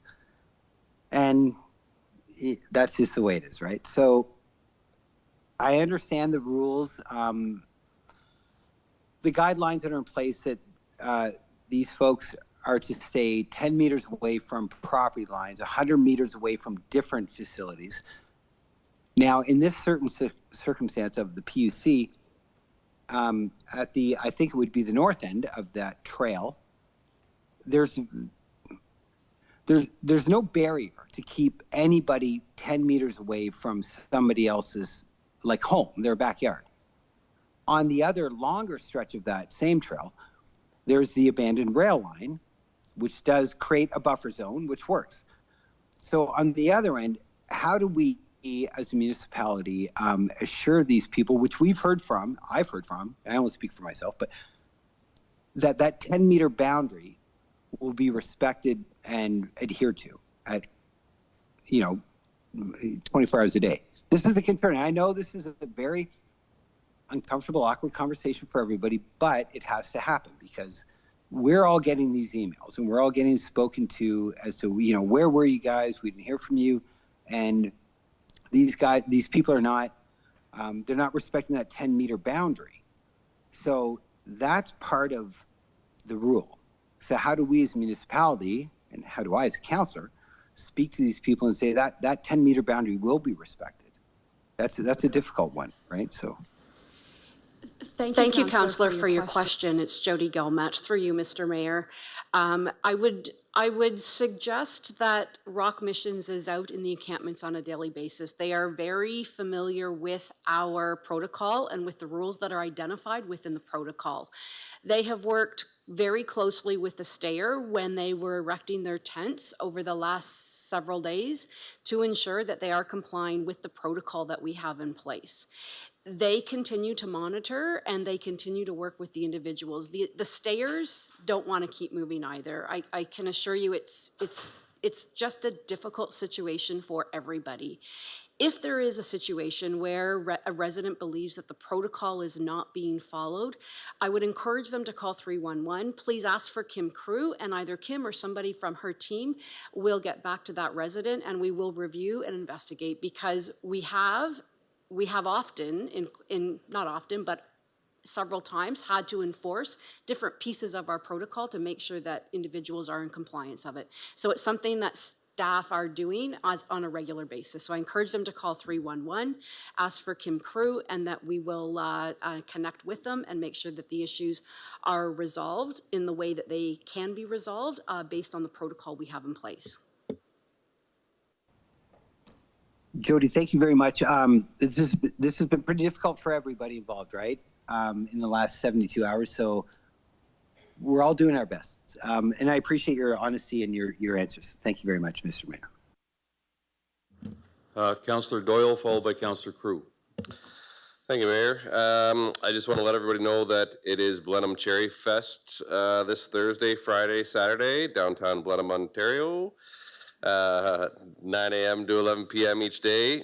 It has everything, including rides, performers, entertainers, live music, vendors, huge sales, food, fun opportunities to explore the community, prizes, contests, and of course cherry pies, and as well the cherry seed spitting contest. So get on down to Blenheim and enjoy the Thursday, Friday, Saturday. Councillor Crew, followed by Councillor Sakachi. Thank you, Mayor Caniff. I think almost all of my questions were addressed. They're around the encampment concerns that we're receiving. But one I don't think was addressed clearly. If there's hi, Michael. If there's debris around the encampment on the outside of the tents, would that be a 311 call and talk to Kim Crew? Yes, through you, Mr. Mayor, please have them contact Kim Crew. She'll redirect to the individuals that are appropriate. We'll also be looking at what supports and services. Now that we know where individuals are going to be setting up, we'll be looking to see what, if any, services are required there on a regular basis and what frequency. Thank you. Councillor Sakachi. Thank you, Mayor Caniff. Mine's going to be pretty quick since Councillor McGregor did highlight what I did want to indicate about their funding, why the neighboring communities received millions of dollars, and once again, we received a couple $100,000. And then my second question was to Councillor Crew just indicated. So I'm just going to be a little bit more direct, just because you mentioned it, Jody, is that in regards to the debris. So what's going to be different about this site that wasn't taking place on the last site? Because as we can see, and I say this with all due respect, but what we've seen over the course of the last several months and the stuff that's been taken out of these sites, these last couple weeks even, what's going to be different about now? We're speaking about addressing debris. Why was that not addressed in the previous site? Thank you, Councillor, for your questions. Through you, Mr. Mayor. I would suggest that the debris was addressed at the previous site. However, it is very difficult to stay on top of that. So we did have regular services going in. I'm going to say it's weekly. It was weekly services that went in on at the Thames Street encampment to clean things up. We can question whether that was often enough, whether that was adequate. We were doing the best that we could given the resources that we had. Was it perfect? Probably not. Are we able to take some of the lessons learned to apply that to the new site? For sure we can. Will there be differences in there? I don't know what that's going to look like at this point in time. What I can tell you is that staff went in there constantly on a regular basis. Rock Missions went in there. Fire services, police services were in there on a regular basis, and we were doing our best to keep things clean. It's not easy. I know that. I understand completely where you're coming from, but staff are doing their best to keep it as clean as we can. Yeah, thank you. And I want to keep this respectful because I know these people are, all of these people in our community are community members that are facing significant challenge in our community. And that's why so many, I've, supported so many things moving forward regarding transitional housing, supportive housing, the transitional cabins, affordable housing.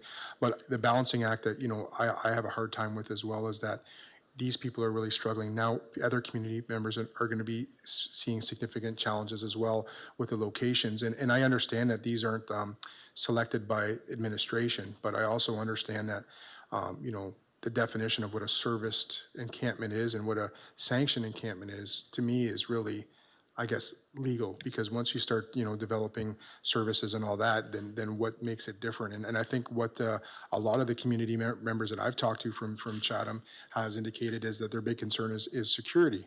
And how does that look in a bigger space now and more off the beaten path, and what's that's going to look like? And I'll never downplay the significant impact that your team has made, the significant challenge that we face, but I also have to advocate for all the community members that are going to be significantly impacted by the locations, and if there is not security in place, right? So I guess I just want to, I know that I don't expect the answers now, but I do hope that administration does bring a report with the cost of the cleanup and the cost of the relocation.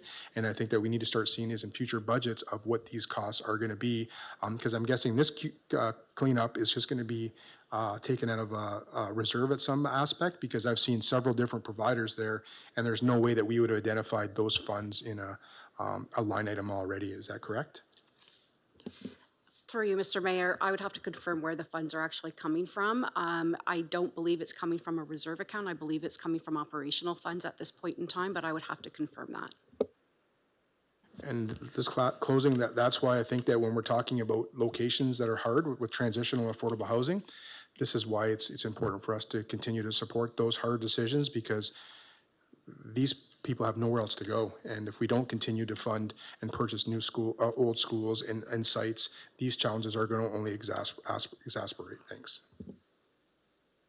Okay, so I'm going to go over to Chief Case now. He wants to update on a couple of things going on. Thank you, Mr. Mayor. In the past few weeks, everyone will be aware that we've had some fairly serious incidents and tragic events which have impacted families, communities, and our own emergency responders. I've been asked to take a moment to reflect on the enormous impact these calls have had and to once again offer our sympathies to the families going through unimaginable grief.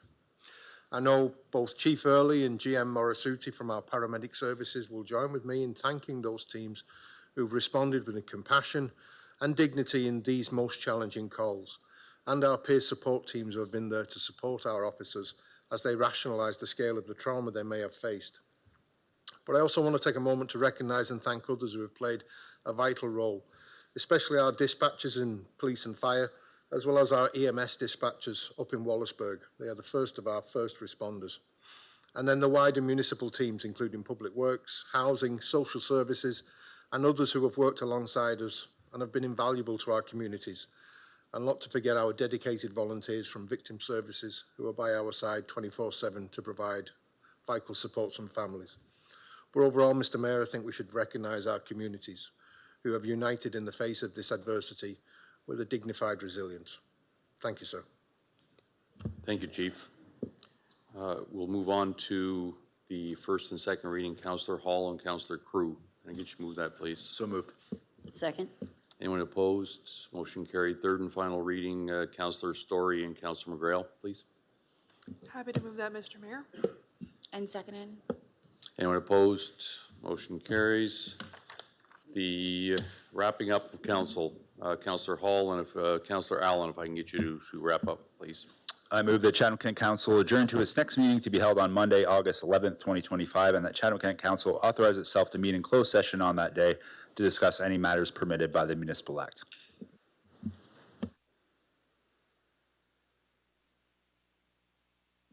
Anyone opposed wrapping up at 9:06? Seeing none, thanks everyone.